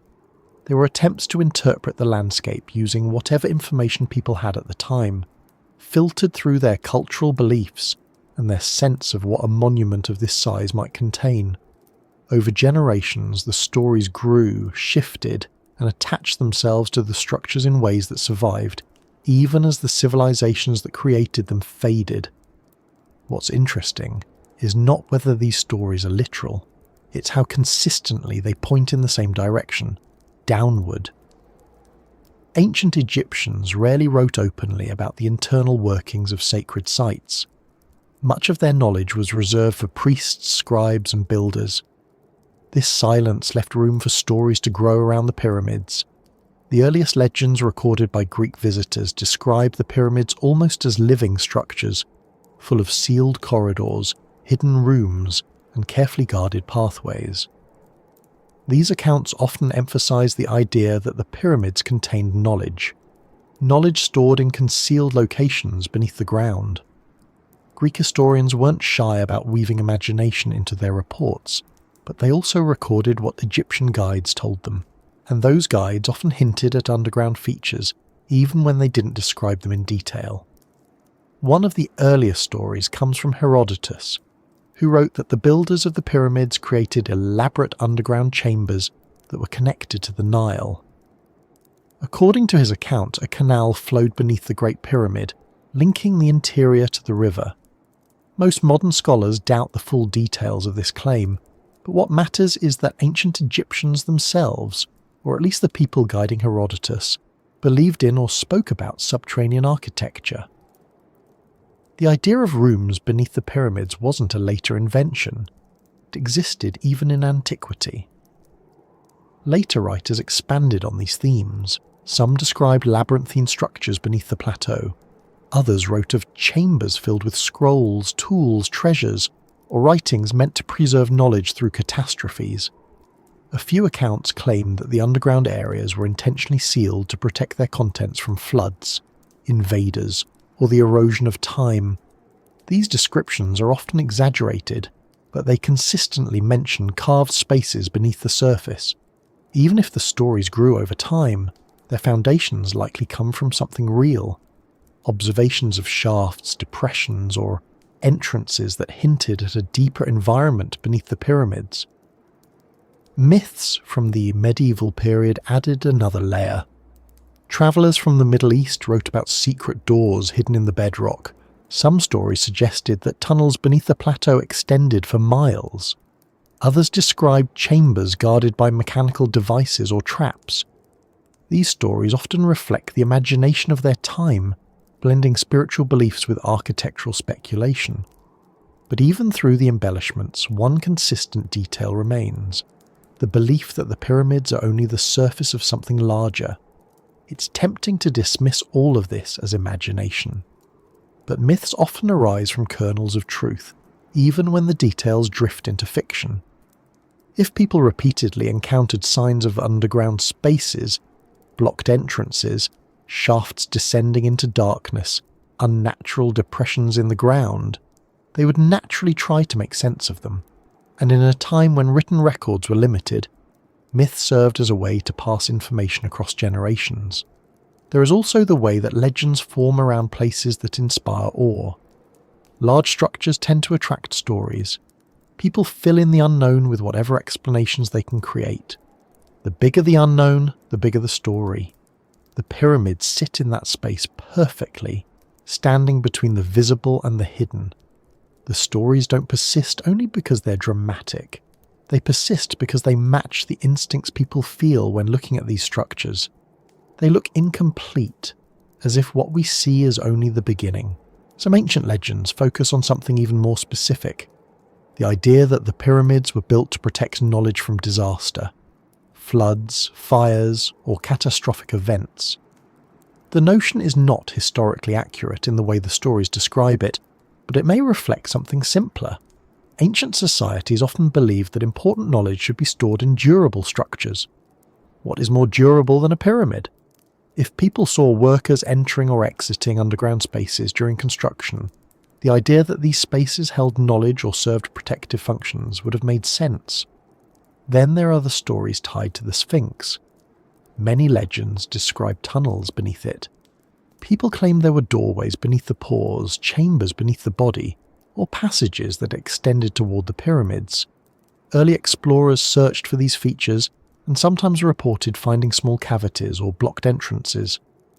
Later, Archaeological work confirmed that there are indeed natural and carved spaces around and beneath the Sphinx enclosure. Not vast halls, but features that match the basic shape of the legends, enough to keep the stories alive, enough to suggest that the myths, while exaggerated, had some observational basis.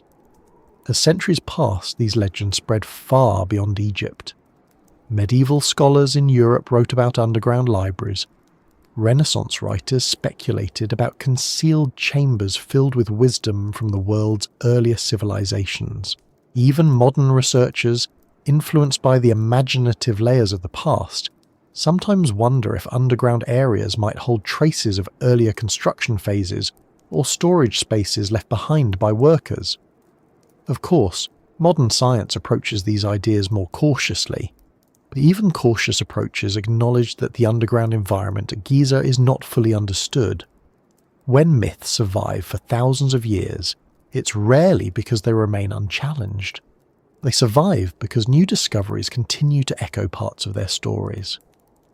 When a previously unknown cavity is found beneath a pyramid, it doesn't confirm the myth, but it reminds people why the myth formed in the first place. When scanning equipment detects unexpected voids, it reinforces the idea that the plateau might hold secrets simply because it hasn't been fully explored. What makes this subject compelling is how well the myths align with what we know about human nature. People use stories to navigate uncertainty. When a place contains visible features that hint at invisible ones, myths fill the gaps. When the pyramids show precision above ground and mysteries below, stories begin to connect the two. The myths become maps, not literal maps, but ways of imagining the hidden landscape. In some ways, the myths act as an early form of theorizing. Before archaeology existed, stories offered frameworks for thinking about the unknown. People weren't trying to mislead, they were trying to interpret. They saw entrances cut into the bedrock and assumed they led somewhere significant. They found blocked tunnels and imagined what might be behind them.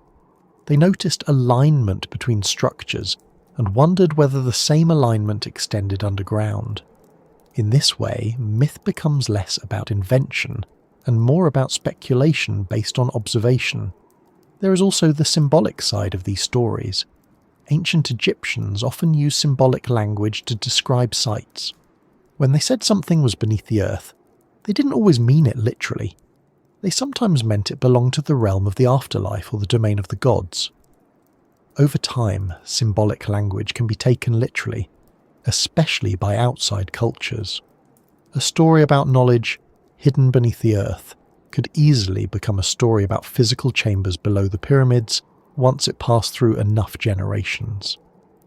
This blending of literal and symbolic language is one reason myths feel layered, as though they contain multiple meanings at once. When you consider all of this together, the natural features, the carved features, the partially explored spaces, the myths that persisted, and the discoveries that occasionally echo the stories, it becomes clear that the legends aren't just tales. They are reflections of the same instinct that drives modern exploration, the instinct to understand what lies beneath, the instinct to look at a structure as large as the Great Pyramid and assume that its size might continue downward in ways we don't yet know. The interesting thing is that as scanning technology improves, the myths don't necessarily fade. If anything, they shift. New voids detected beneath the surface create new questions. New anomalies spark new conversations. The legends adapt in subtle ways. Not because people expect fantasy, but because the plateau hasn't offered complete answers yet. The unknown remains. And as long as the unknown exists, stories will continue to fill the space between what we know and what we suspect.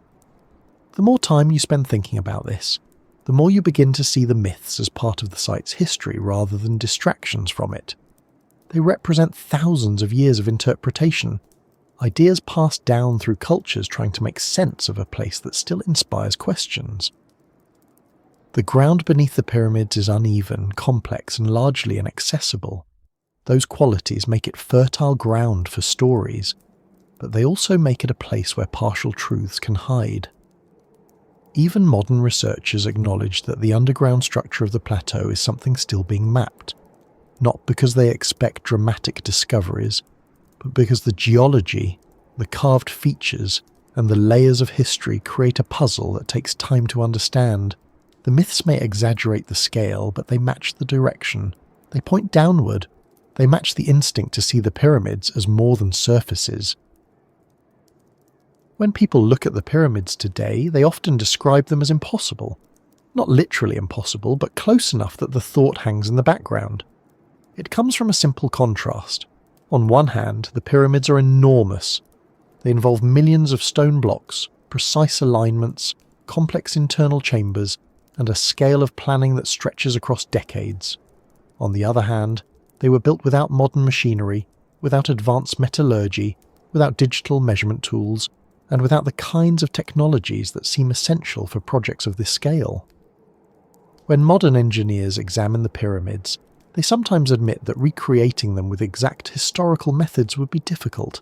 Not impossible, but unfamiliar, and that unfamiliarity creates space for questions. These questions aren't born from disbelief. They come from trying to reconcile what we know about ancient tools with what we see in the finished structures. When you walk along the base of a pyramid and look up at the sheer volume of stone, you understand the physical effort required. When you examine the precise angles, you understand the mathematical knowledge required. When you look at the internal chambers and how they were cut into both stone and bedrock, you understand the engineering required. Each part of the structure reflects a different set of skills. Together, they form something that seems beyond the reach of simple tools, even though simple tools were exactly what the builders had. The natural conclusion people reach is that the builders possessed a kind of practical technology that doesn't resemble modern machinery but achieved similar outcomes. Not advanced in the modern sense, but advanced within the context of their time. A blend of measurement, planning, and controlled labour that created results we struggle to replicate today without heavy equipment. This is where the technology question begins, not with fantasies about impossible machines, but with genuine curiosity about how the builders worked so efficiently and so precisely using methods we no longer practice at scale. The first aspect to consider is measurement. The accuracy of the pyramid's alignment with true north is astonishing. The builders achieved this alignment with remarkable consistency. The commonly suggested method involves tracking star movements, using a plumb line, and observing the position of shadows.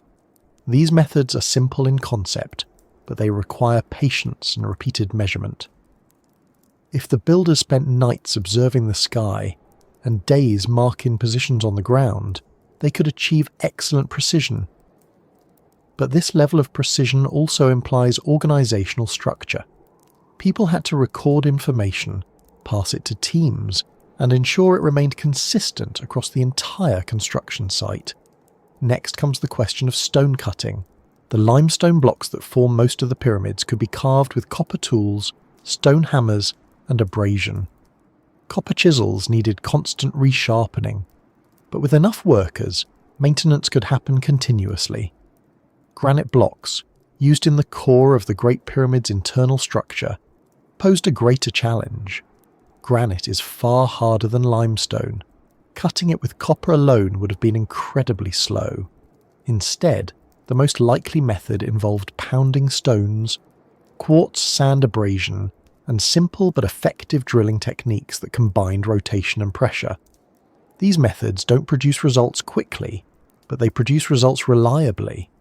One of the biggest surprises for modern researchers is that ancient Egyptian builders used predictable, repeatable techniques that scale effectively when thousands of workers apply them simultaneously.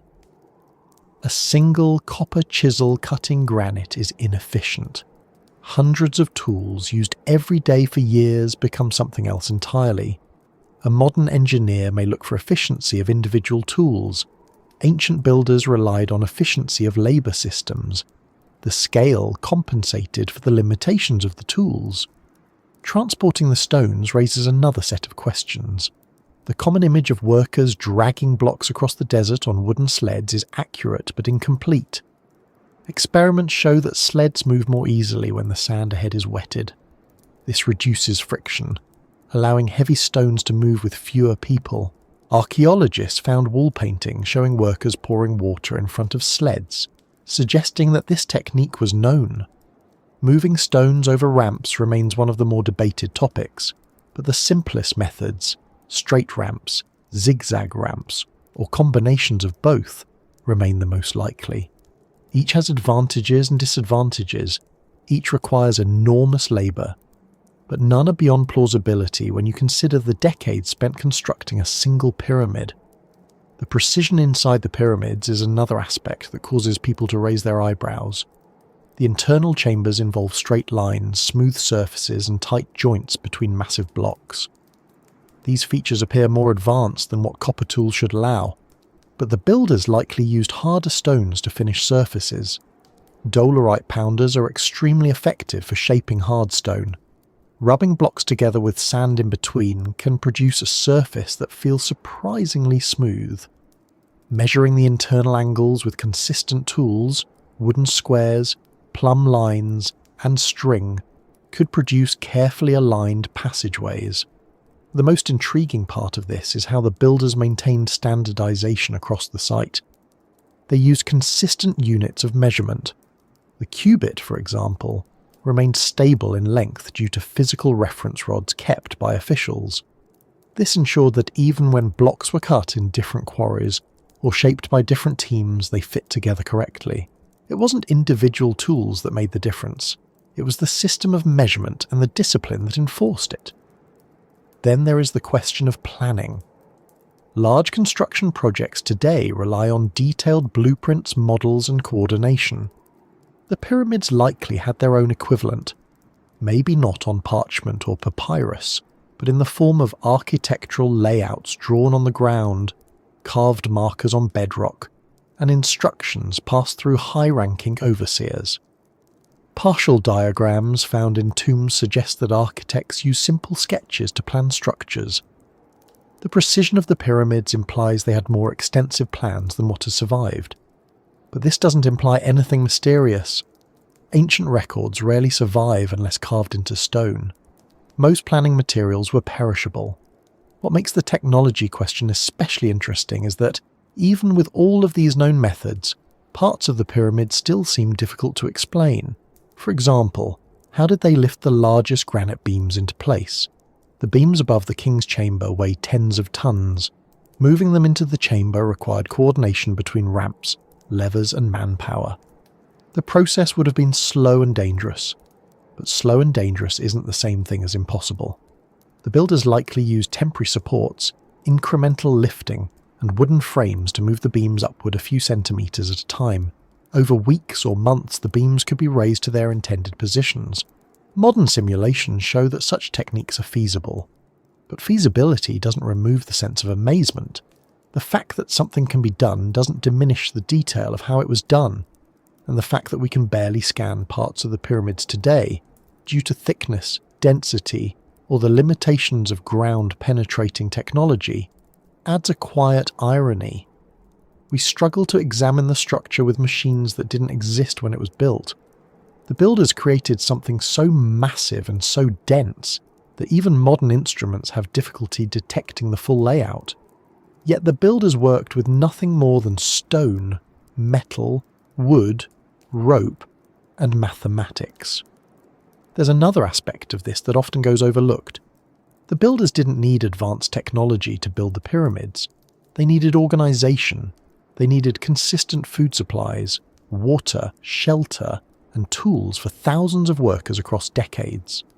They needed administrative systems that could coordinate labor across seasons. They needed teams of surveyors, architects, stonecutters, transport workers, ramp builders, and supervisors. The technology behind the pyramids wasn't in the tools, it was in the system. A system smooth enough that it allowed the construction of structures so massive that modern scanning equipment has trouble seeing through them. This perspective helps make sense of features that look out of place today. Smooth tunnels, straight shafts, massive chambers hidden behind layers of stone. These features didn't require speculative technologies, they required persistence. When something took years to carve, the builders carved for years. When something required reshaping bedrock, they reshaped the bedrock. When something demanded precise alignment, they spent days measuring the same line until it was correct. The absence of machines didn't limit them. It simply meant they had to substitute repetition and manual labour for mechanical shortcuts. The more closely you look at the technology question, the more you see that the builders worked with constraints that forced them to think differently from modern engineers. Modern thinking emphasises efficiency. Ancient thinking emphasised reliability. Modern methods rely on machinery to reduce labour. Ancient methods relied on labour to compensate for limited tools. The results can look similar, but the processes differ completely. The pyramids don't demonstrate advanced machinery. They demonstrate advanced organisation. There's still another layer to consider. The deeper the pyramids extend through internal chambers, shafts and carved bedrock, the more impressive the planning becomes. It's one thing to stack stones accurately. It's another to carve descending passages at exact angles, and it's yet another to coordinate underground features with surface features in ways that maintain stability. The builders understood that underground chambers created structural weaknesses if not positioned correctly. They used relieving chambers, stepped cuts, and layered stone to ensure that pressure didn't collapse the internal spaces. These methods require an understanding of load distribution that resembles modern engineering principles. This is why some researchers describe the pyramids not simply as monuments, but as engineered landscapes. The builders didn't just place structures onto the ground. They integrated the ground into the structures. They carved the bedrock to prepare it. They aligned their designs with the geology. They reinforced weak areas. They used natural cavities where helpful and avoided them where harmful. This integration gives the pyramids a resilience that remains unmatched. Modern buildings need frequent maintenance. The pyramids have remained stable for thousands of years without it. All of this invites a larger reflection. When modern tools struggle to scan through the pyramids, it isn't because the structures are mysterious, it's because they are immense. They were built with such density that even advanced instruments struggle to penetrate their mass. And when instruments do detect voids, corridors, or anomalies, the discoveries feel surprising not because they contradict what we know, but because they remind us how much we still haven't seen. The builders didn't leave manuals, they didn't leave diagrams, they left stone. Stone that resists decay, resists erosion, and resists our best attempts to look inside.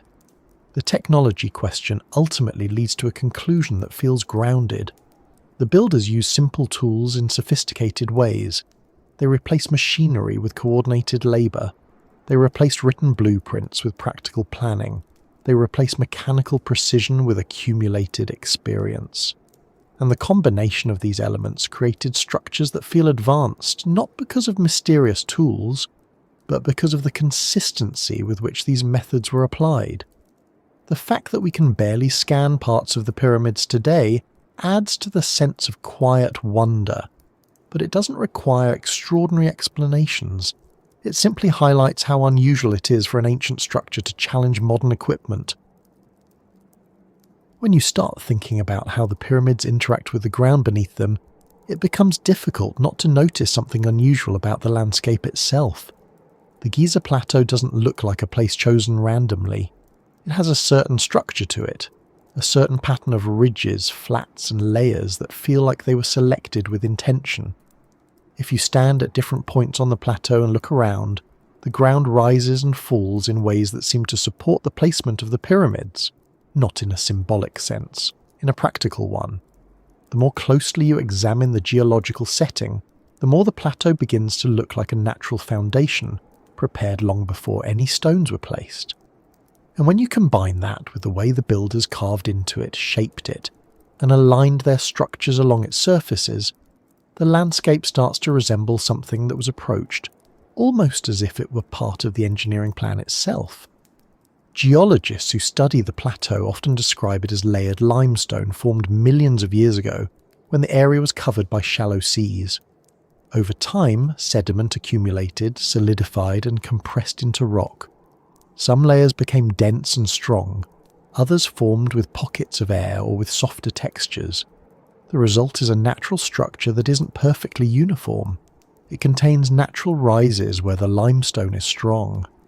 It contains depressions where erosion left softer material. It contains seams, channels, and ancient pathways carved by water long before humans ever stepped onto the land. This geological variety is what makes the plateau interesting from an engineering perspective. If you're going to build a heavy structure, you need stone that can bear the weight. And the Giza Plateau offers exactly that in several key areas. When the builders arrived, they would have recognized these qualities. Ancient Egyptians were skilled at reading landscapes. They understood rock. They quarried it, carved it, and studied its behavior over generations. They knew which layers would hold and which would crumble. They knew where the rock was strongest.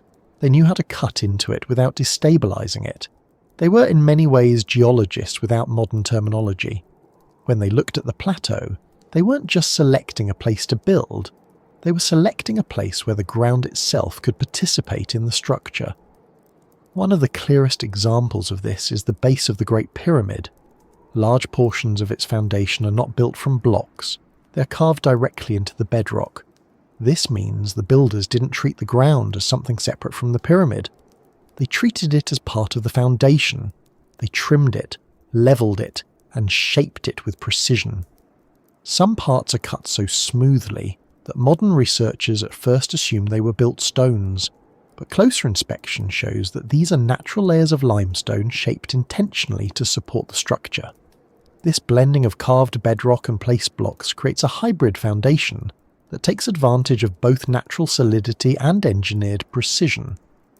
If this occurred at only one pyramid, it might be considered an isolated technique, but the same pattern appears across the plateau.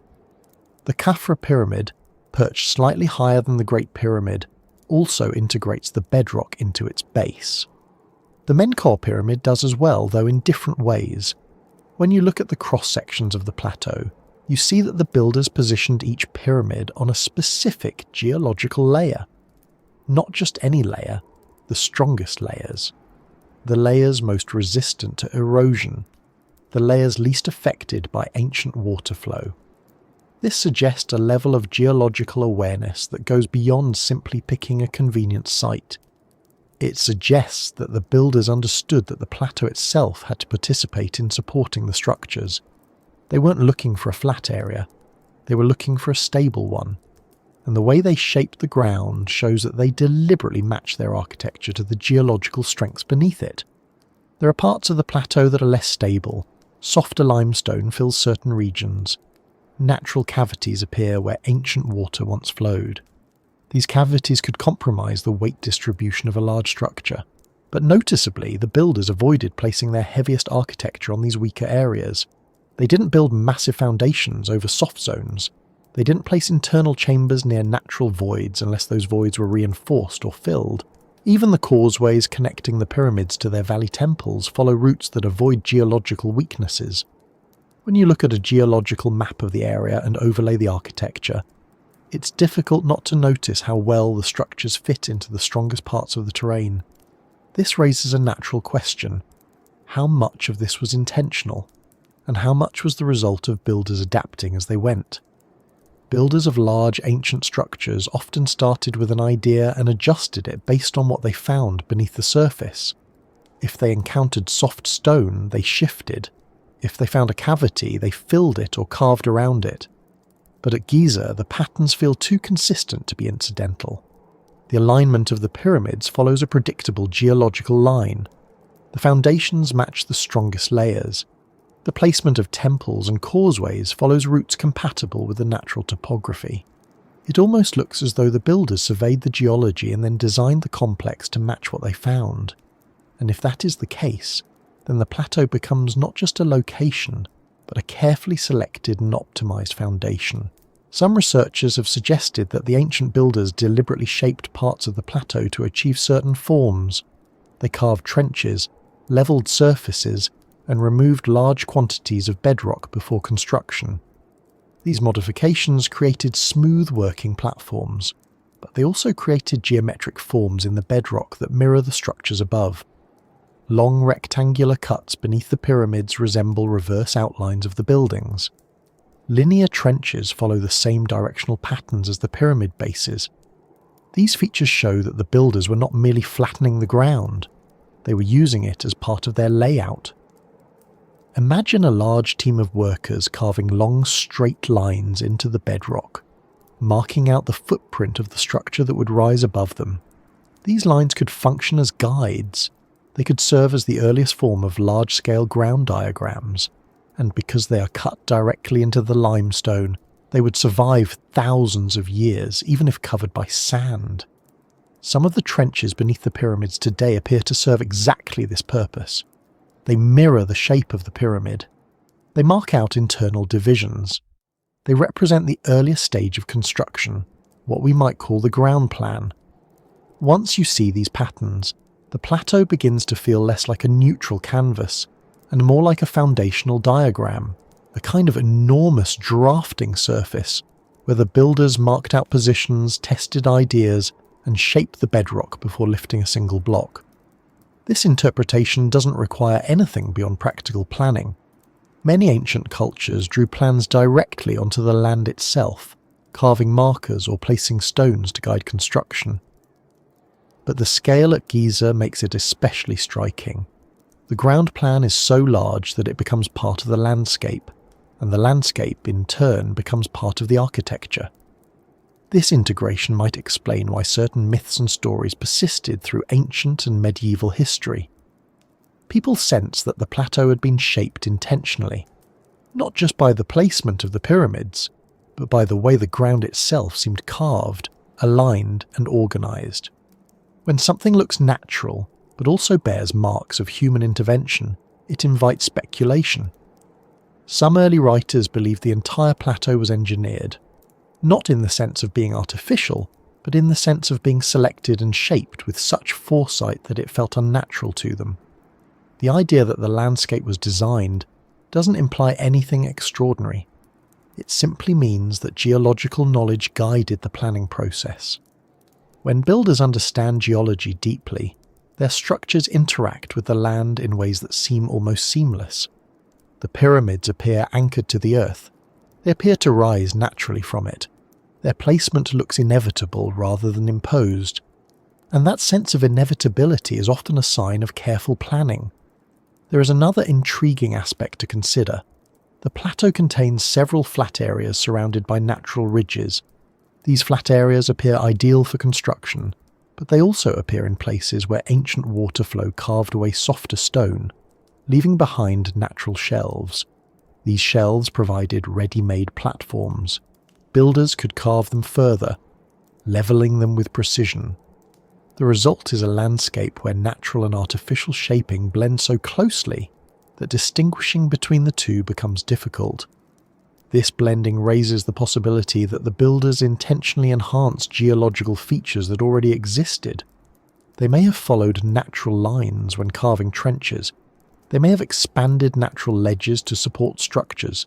They may have deepened natural depressions to create working spaces.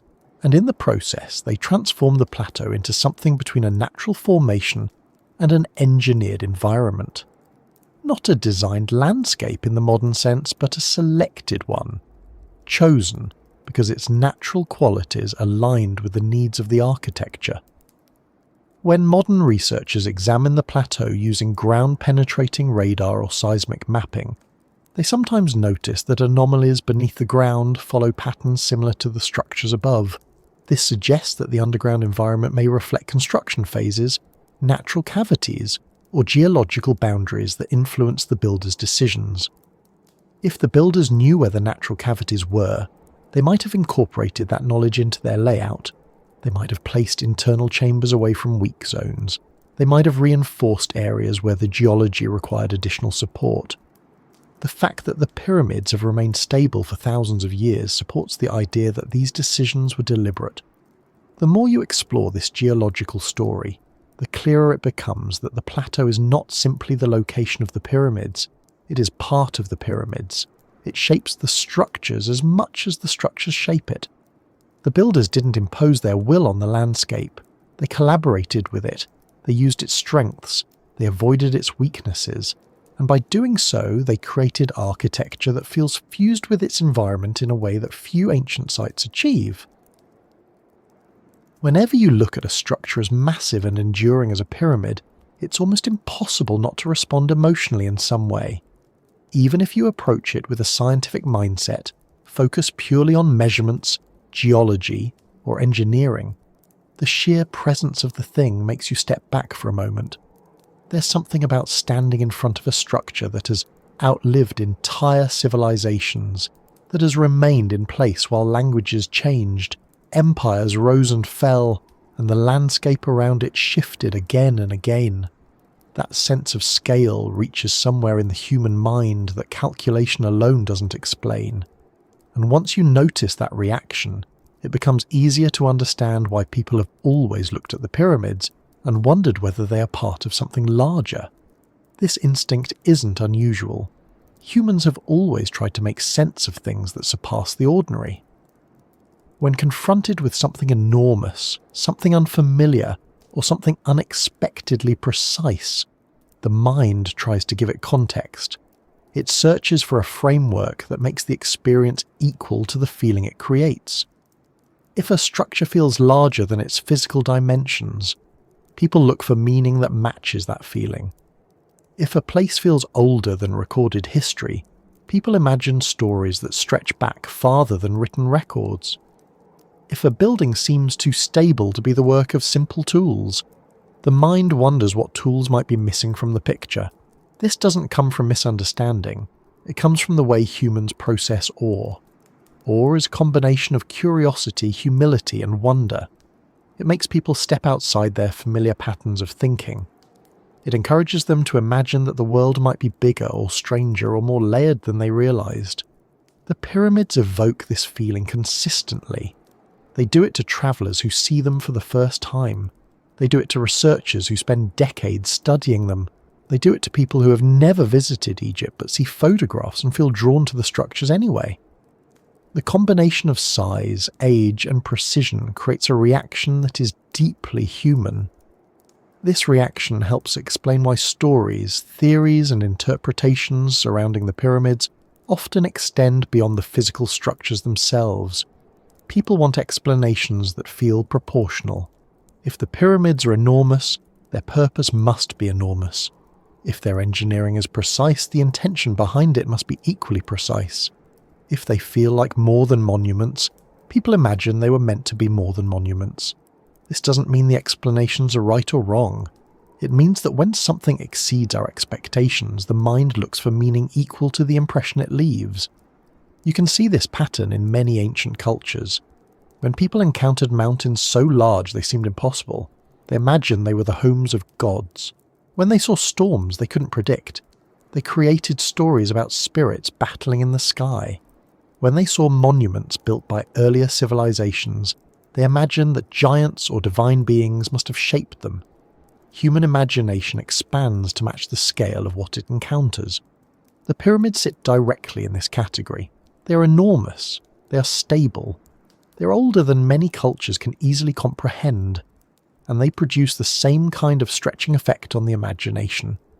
In Egypt's case, the stretch was magnified by the culture's own beliefs.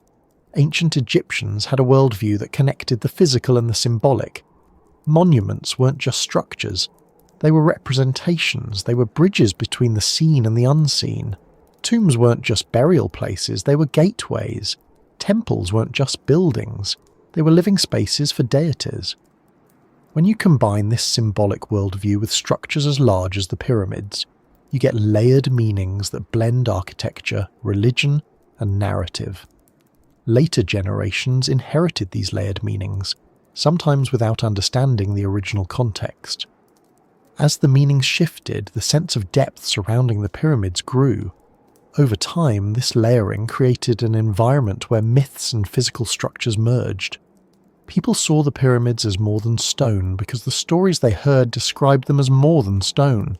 They imagined underground worlds not because they saw them, but because their minds filled gaps left by history.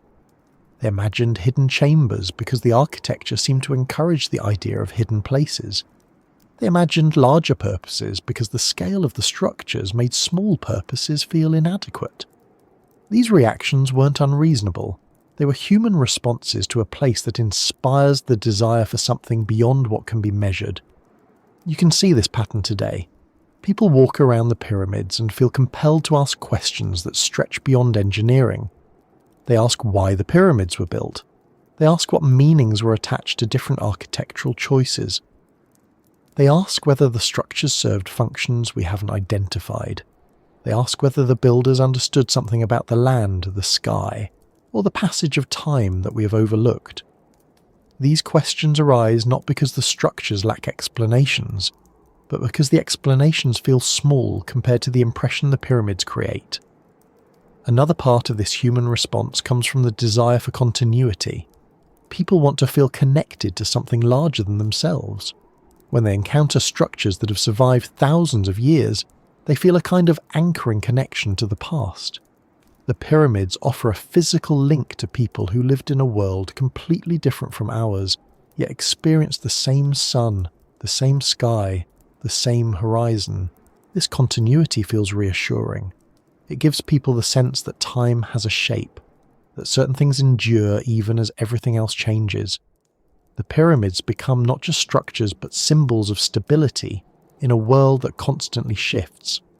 This emotional connection influences the way people interpret the underground landscape of the plateau. When they hear about natural cavities, sealed chambers, unexplored spaces, or geological layers that haven't been fully mapped, their minds fill in the gaps with ideas that match the feeling the pyramids evoke. If the structures above ground feel monumental, then the spaces below ground seem like they must be part of something monumental as well. This imagination isn't a distraction.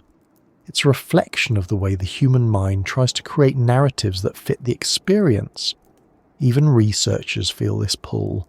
Scientists may approach the pyramids with analytical tools, but they still experience the same physical presence, the same sense of scale, the same atmosphere of antiquity. When a new anomaly shows up on a scan, they know it could be a natural cavity or a carved space. But the part of the mind that responds to wonder still pays attention. Scientists are not immune to the sense that the pyramids invite deeper questions. This is one reason why the site continues to draw research, decades after many of its basic features were already identified. The questions never quite feel complete. The human need for something larger than stone also shapes the cultural memory of the pyramids. Every generation adds its own interpretation. For some, the pyramids represent religious devotion. For others, they represent scientific achievement. For many, they represent a mystery, something that seems solid on the surface, but contains enough unanswered details to keep people engaged. These layers of meaning accumulate. They become part of the site's identity. And once meaning becomes part of a place, it's difficult to separate the physical structure from the ideas surrounding it. Part of this comes from the fact that the pyramids are incomplete in a historical sense. We know when they were built and by whom, but we don't have the builders' voices. We don't have their diaries, their notes, their conversations, their thoughts about what they were doing. We don't have the symbolic explanations they might have attached to different architectural choices. We don't have the practical instructions they passed across generations. Without these voices, the structures stand on their own, and the gaps in the record invite interpretation. When the human mind encounters gaps, it fills them, sometimes with practical assumptions, sometimes with imagination, sometimes with stories that blend the two. This blending isn't a flaw, it is part of how humans make sense of the world. The pyramids encourage this process because they occupy a space between the familiar and the unfamiliar. The stone is familiar, the scale is not. The engineering techniques are understandable. The precision feels extraordinary. The landscape is natural. The way the structures sit within it feels intentional. When a place combines familiar elements in unfamiliar ways, it sparks creativity. It invites both logical and imaginative thinking. The underground parts of the plateau become environments where both kinds of thinking converge. You can also see the human need for larger meaning in the way stories evolve when new discoveries are made. When researchers find a new void in the pyramid, people don't imagine it as a small cavity. They imagine it as something meaningful, a missing chamber, a hidden archive, a structural element with symbolic importance. The mind jumps to conclusions not out of misunderstanding, but out of the desire to connect new information to the emotional impact of the whole site. If the pyramids inspire wonder, then new discoveries feel like part of a larger narrative. This connection between physical structures and emotional response helps explain why the pyramids remain culturally significant, even in a modern world where technology answers many questions. They represent something older than our systems of knowledge, something built with patience rather than speed, something that values endurance rather than innovation. People living in a rapidly changing world often feel drawn to places that seem immune to change. The pyramids offer that sense of permanence. They give the mind a place to rest, a reference point that feels stable, and yet, part of their power comes from the fact that they still contain unanswered questions. The stability invites curiosity rather than ending it. The underground features, the geological layers, the unexplained cavities, they create a sense that the site has more to say. Not necessarily dramatically more, but more in a quiet, enduring way. Enough to keep people returning to the subject. Enough to keep researchers studying it. Enough to keep the imagination active without losing its grounding in the physical world. This relationship between people and monuments becomes especially clear when you think about the way the pyramids appear at different times of day. In bright sunlight, they look sharp, clear, and geometric. In the softer light of morning or evening, they look heavier and older. At night, when the desert grows quiet, they appear almost motionless against the sky. People respond differently at each moment. A scientist might think about the angles during the day and the internal chambers at night. A traveller might think about history during the day and eternity at night. The structures remain the same, but the mind interacts with them differently depending on the light. This flexibility in interpretation is part of the pyramid's enduring power. They hold meaning without dictating meaning. They allow people to bring their own thoughts to the site while still giving them something concrete to stand on. The underground environment mirrors this dynamic. Some features are known, some are partially known, some are only suspected. The combination creates a landscape that feels both grounded and open to interpretation. It invites questions without demanding answers. When you step back and think about all of this, the emotional impact, the cultural memory, the gaps in the historical record, the geological context, it becomes clear that the pyramids are not purely physical structures. They are psychological landscapes. They invite the mind to move beyond simple explanations, not because the explanations are lacking, but because the structures themselves create a certain kind of experience, a sense that the world is larger than it appears, a sense that the past holds more layers than we can easily uncover, a sense that even structures made of stone can interact with human perception in ways that feel almost narrative. When you reach this point in the journey, after spending so much time with the stones, the underground spaces, the stories, and the quiet science wrapped around the pyramids, something subtle begins to happen. The subject no longer feels like a puzzle that needs solving. It starts to feel more like a landscape you're simply moving through, a place that doesn't demand conclusions, a place that doesn't reward rushing toward answers, a place where the unknown is not a problem to fix but a space to rest your attention for a little while. This shift becomes clearer the longer you sit with the idea that the pyramids are more than what we can see and less than what the most imaginative stories describe. They occupy a middle ground that encourages steady reflection rather than certainty. If you imagine yourself standing near the edge of the plateau as the sun lowers and the air cools, the desert grows noticeably quieter. The wind settles, the sand stops shifting as quickly, the horizon darkens by degrees rather than by moments. The pyramids become silhouettes long before the sky becomes fully dark. In that light, they don't look like puzzles. They look like markers of time. They look like reminders that the ground beneath your feet has held secrets for longer than any single culture has existed. When you stand there with no hurry and let the quiet collect around you, the idea of hidden worlds beneath the sand doesn't feel sensational. It feels natural, not because the ground is guaranteed to contain immense tunnels or vast structures, but because so much of the landscape remains unmapped, unseen, and shaped by forces that move slower than human history. The desert has a way of softening ideas that feel sharp in daylight. Questions that seemed urgent become gentle. Speculations that felt dramatic become calm. The thought that the pyramids might rest on top of something larger becomes less about dramatic discovery and more about the way time creates depth in the land. When wind moves sand over centuries, it buries things no one remembers. When natural cavities slowly widen beneath limestone layers, they form shapes that no one intended. When ancient builders carve into rock, time later fills those spaces with sediment, making the intentional feel accidental or the accidental feel intentional. These processes create hidden features in the ground, whether we search for them or not. People sometimes speak as though the underground landscape at Giza is a single coherent environment with one purpose. But the reality is much simpler. The underground world is a collection of natural spaces, carved spaces, unfinished spaces, filled spaces, and geological features shaped long before the pyramids existed. When you think about the desert in this way, it becomes easier to imagine how stories of hidden chambers formed. They didn't grow from unrealistic expectations, they grew from the way the land itself behaves. The plateau hides things because that's what plateaus do. The sand covers things because that's what sand does.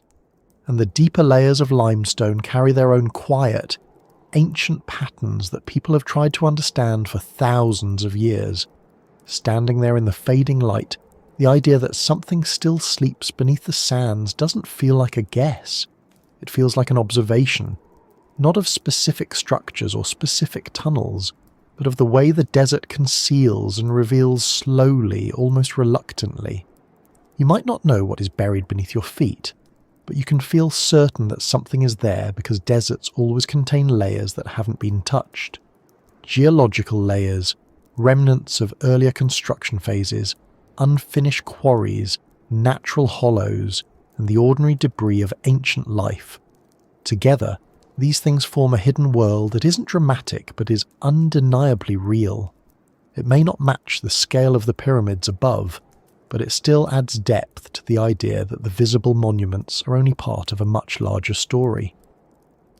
If you take a moment to imagine what the plateau looked like thousands of years ago, before the sand rose and fell across its surface, the picture becomes even clearer. Workers moved through open quarries. Trenches revealed layers of bedrock that are now buried. Tools left marks on surfaces that wind eventually erased. Caves that might have been shallow became deeper through erosion. Channels carved by ancient water now sit sealed below layers of sediment. Every stage of activity left traces. Some remain visible, others lie buried. Over time, those buried traces become the quiet foundation of a site that feels deeper than the visible architecture can explain. There is something restful in recognizing this. The unknown beneath the pyramids is not a single dramatic mystery. It's a collection of small layered mysteries created by time, erosion, construction, abandonment, and geology. When people talk about hidden worlds, they sometimes imagine enormous underground complexes, but the reality is that hidden worlds can be subtle. A small chamber sealed for thousands of years is a hidden world. A natural cavity untouched since the plateau formed is a hidden world. A passage that was carved and then abandoned when plans changed is a hidden world. A layer of bedrock that reveals a different ancient environment is a hidden world. The desert holds many such spaces. None of them require exaggeration to feel significant. When you frame it this way, the idea that the pyramids may be only the surface of something larger becomes less about scale and more about perspective. You're not imagining gigantic structures stretching under the plateau. You're simply acknowledging that the visible part of the site is only one layer of a deeper environment. The pyramids rise above ground, but they also anchor into the ground. They sit on top of geological layers filled with natural patterns. They sit near quarries carved by workers across generations. They sit above carved trenches that define their earliest plans. They sit above areas where sediment has filled spaces once open to the air. All of this creates a layered environment beneath the surface, a quiet one, shaped by time rather than intention. Thinking about it in this way shifts your attention from dramatic speculation to steady wonder. The kind of wonder that doesn't need urgency. The kind that doesn't need discovery. The kind that allows you to be comfortable with not knowing everything. This is the kind of wonder that often appears late in the day, when the desert has cooled and the light is soft. It's the kind of wonder that encourages you to slow down, breathe more evenly, and simply let your attention settle without searching for conclusions. The pyramids reinforce this feeling because they stand so calmly. They don't lean, they don't sag, they don't crumble in ways that would interrupt the sense of stability. They show that human effort, layered with natural forces, can create structures that outlast their makers by such a wide margin that the original intentions begin to blur. The people who built these monuments planned carefully. They prepared the ground. They carved with precision. They shaped stone into forms that still make sense thousands of years later. But even they couldn't control how the desert would transform their work. They couldn't predict which chambers would fill with sand or which cuts in the bedrock would remain visible. The underground environment became shaped partly by their hands and partly by the slow, steady movement of the desert. This combination creates the feeling that the pyramids have roots extending into the past deeper than the structures themselves. If you imagine yourself sitting in the sand not far from the base of one of the pyramids, the scale becomes even more noticeable. The blocks form lines that recede upward until they feel nearly vertical from your perspective. The base stretches horizontally beyond your peripheral vision. The stone under your hand might still show the grain of ancient carving. The air might carry the faint scent of dry minerals warming in the sun. In that moment, the concept of something beneath the sands doesn't feel like a secret waiting to be uncovered. It feels like a steady truth about any landscape this old. There is always more beneath than what sits on the surface. This idea can be grounding. Instead of focusing on what is hidden, you start thinking about the stability created by what is buried. The layers beneath the pyramid support the structures. The bedrock provides a foundation. The geological patterns guide the distribution of weight. The unseen world is not just a place of potential discovery, it is a place of support, a place that allows the surface to exist as it does. Thinking about the underground space in this way turns speculation into a form of calm appreciation, not for dramatic mysteries, but for the quiet depth of the land itself. The human mind often looks for meanings that match the scale of what it sees. With the pyramids, that instinct leads to stories of hidden complexity. But as you rest with the idea longer, the need for grand explanations fades. The site doesn't need to contain anything large beneath the surface to feel expansive. The size of the pyramids alone creates enough mental space to allow the imagination to drift. The underground environment simply adds depth to that space, not in the sense of hidden cities or vast rooms, but in the sense of an ancient land shaped by forces that moved long before people arrived and continued long after. This perspective lets you settle into the subject without tension. You don't need to choose between skepticism and belief. You don't need to decide which legends are accurate. You don't need to determine whether the pyramids hide vast secrets. You can simply sit with the understanding that the site is layered, that time shapes landscapes in slow and intricate ways, and that the feeling of depth surrounding the pyramids is justified even if no dramatic revelations wait beneath the ground. The wonder comes not from expecting grand discoveries, but from appreciating the quiet possibility that the ground still holds elements of its long history. When night finally settles over the plateau, a different kind of stillness takes over. The air cools enough that the stone surfaces stop radiating heat. The desert becomes quieter than most people ever experience. The darkness removes the sense of scale, leaving only outlines against the faint light of the sky. In that moment, the pyramids become shapes rather than structures. They feel like part of the desert rather than objects on it, and the ground beneath them feels deeper simply because you can't see it. This is the moment when drifting into wonder becomes easiest. Not the kind of wonder that demands answers, the kind that lets questions rest, the kind that lets you breathe more slowly, the kind that helps you see the pyramids not as puzzles, but as companions to the landscape, the kind that lets you accept that the sands will always hide some things, reveal others, and shift the boundary between the known and the unknown without any urgency. If you take a slow breath here and imagine the plateau beneath the surface, you can picture the layers of limestone shaped by ancient seas. You can picture the shallow cavities left by water that flowed long before humans. You can picture the cuts made by tools in the places where sand has settled. You can picture the quiet darkness beneath the stone. None of it needs to be dramatic. It simply exists. It holds the history of geology, the traces of human work and the natural processes that continue quietly even now. This final sense of calm doesn't close the subject. It doesn't finish anything. It simply offers a soft landing after a long journey through stone, engineering, geology, myth, and memory.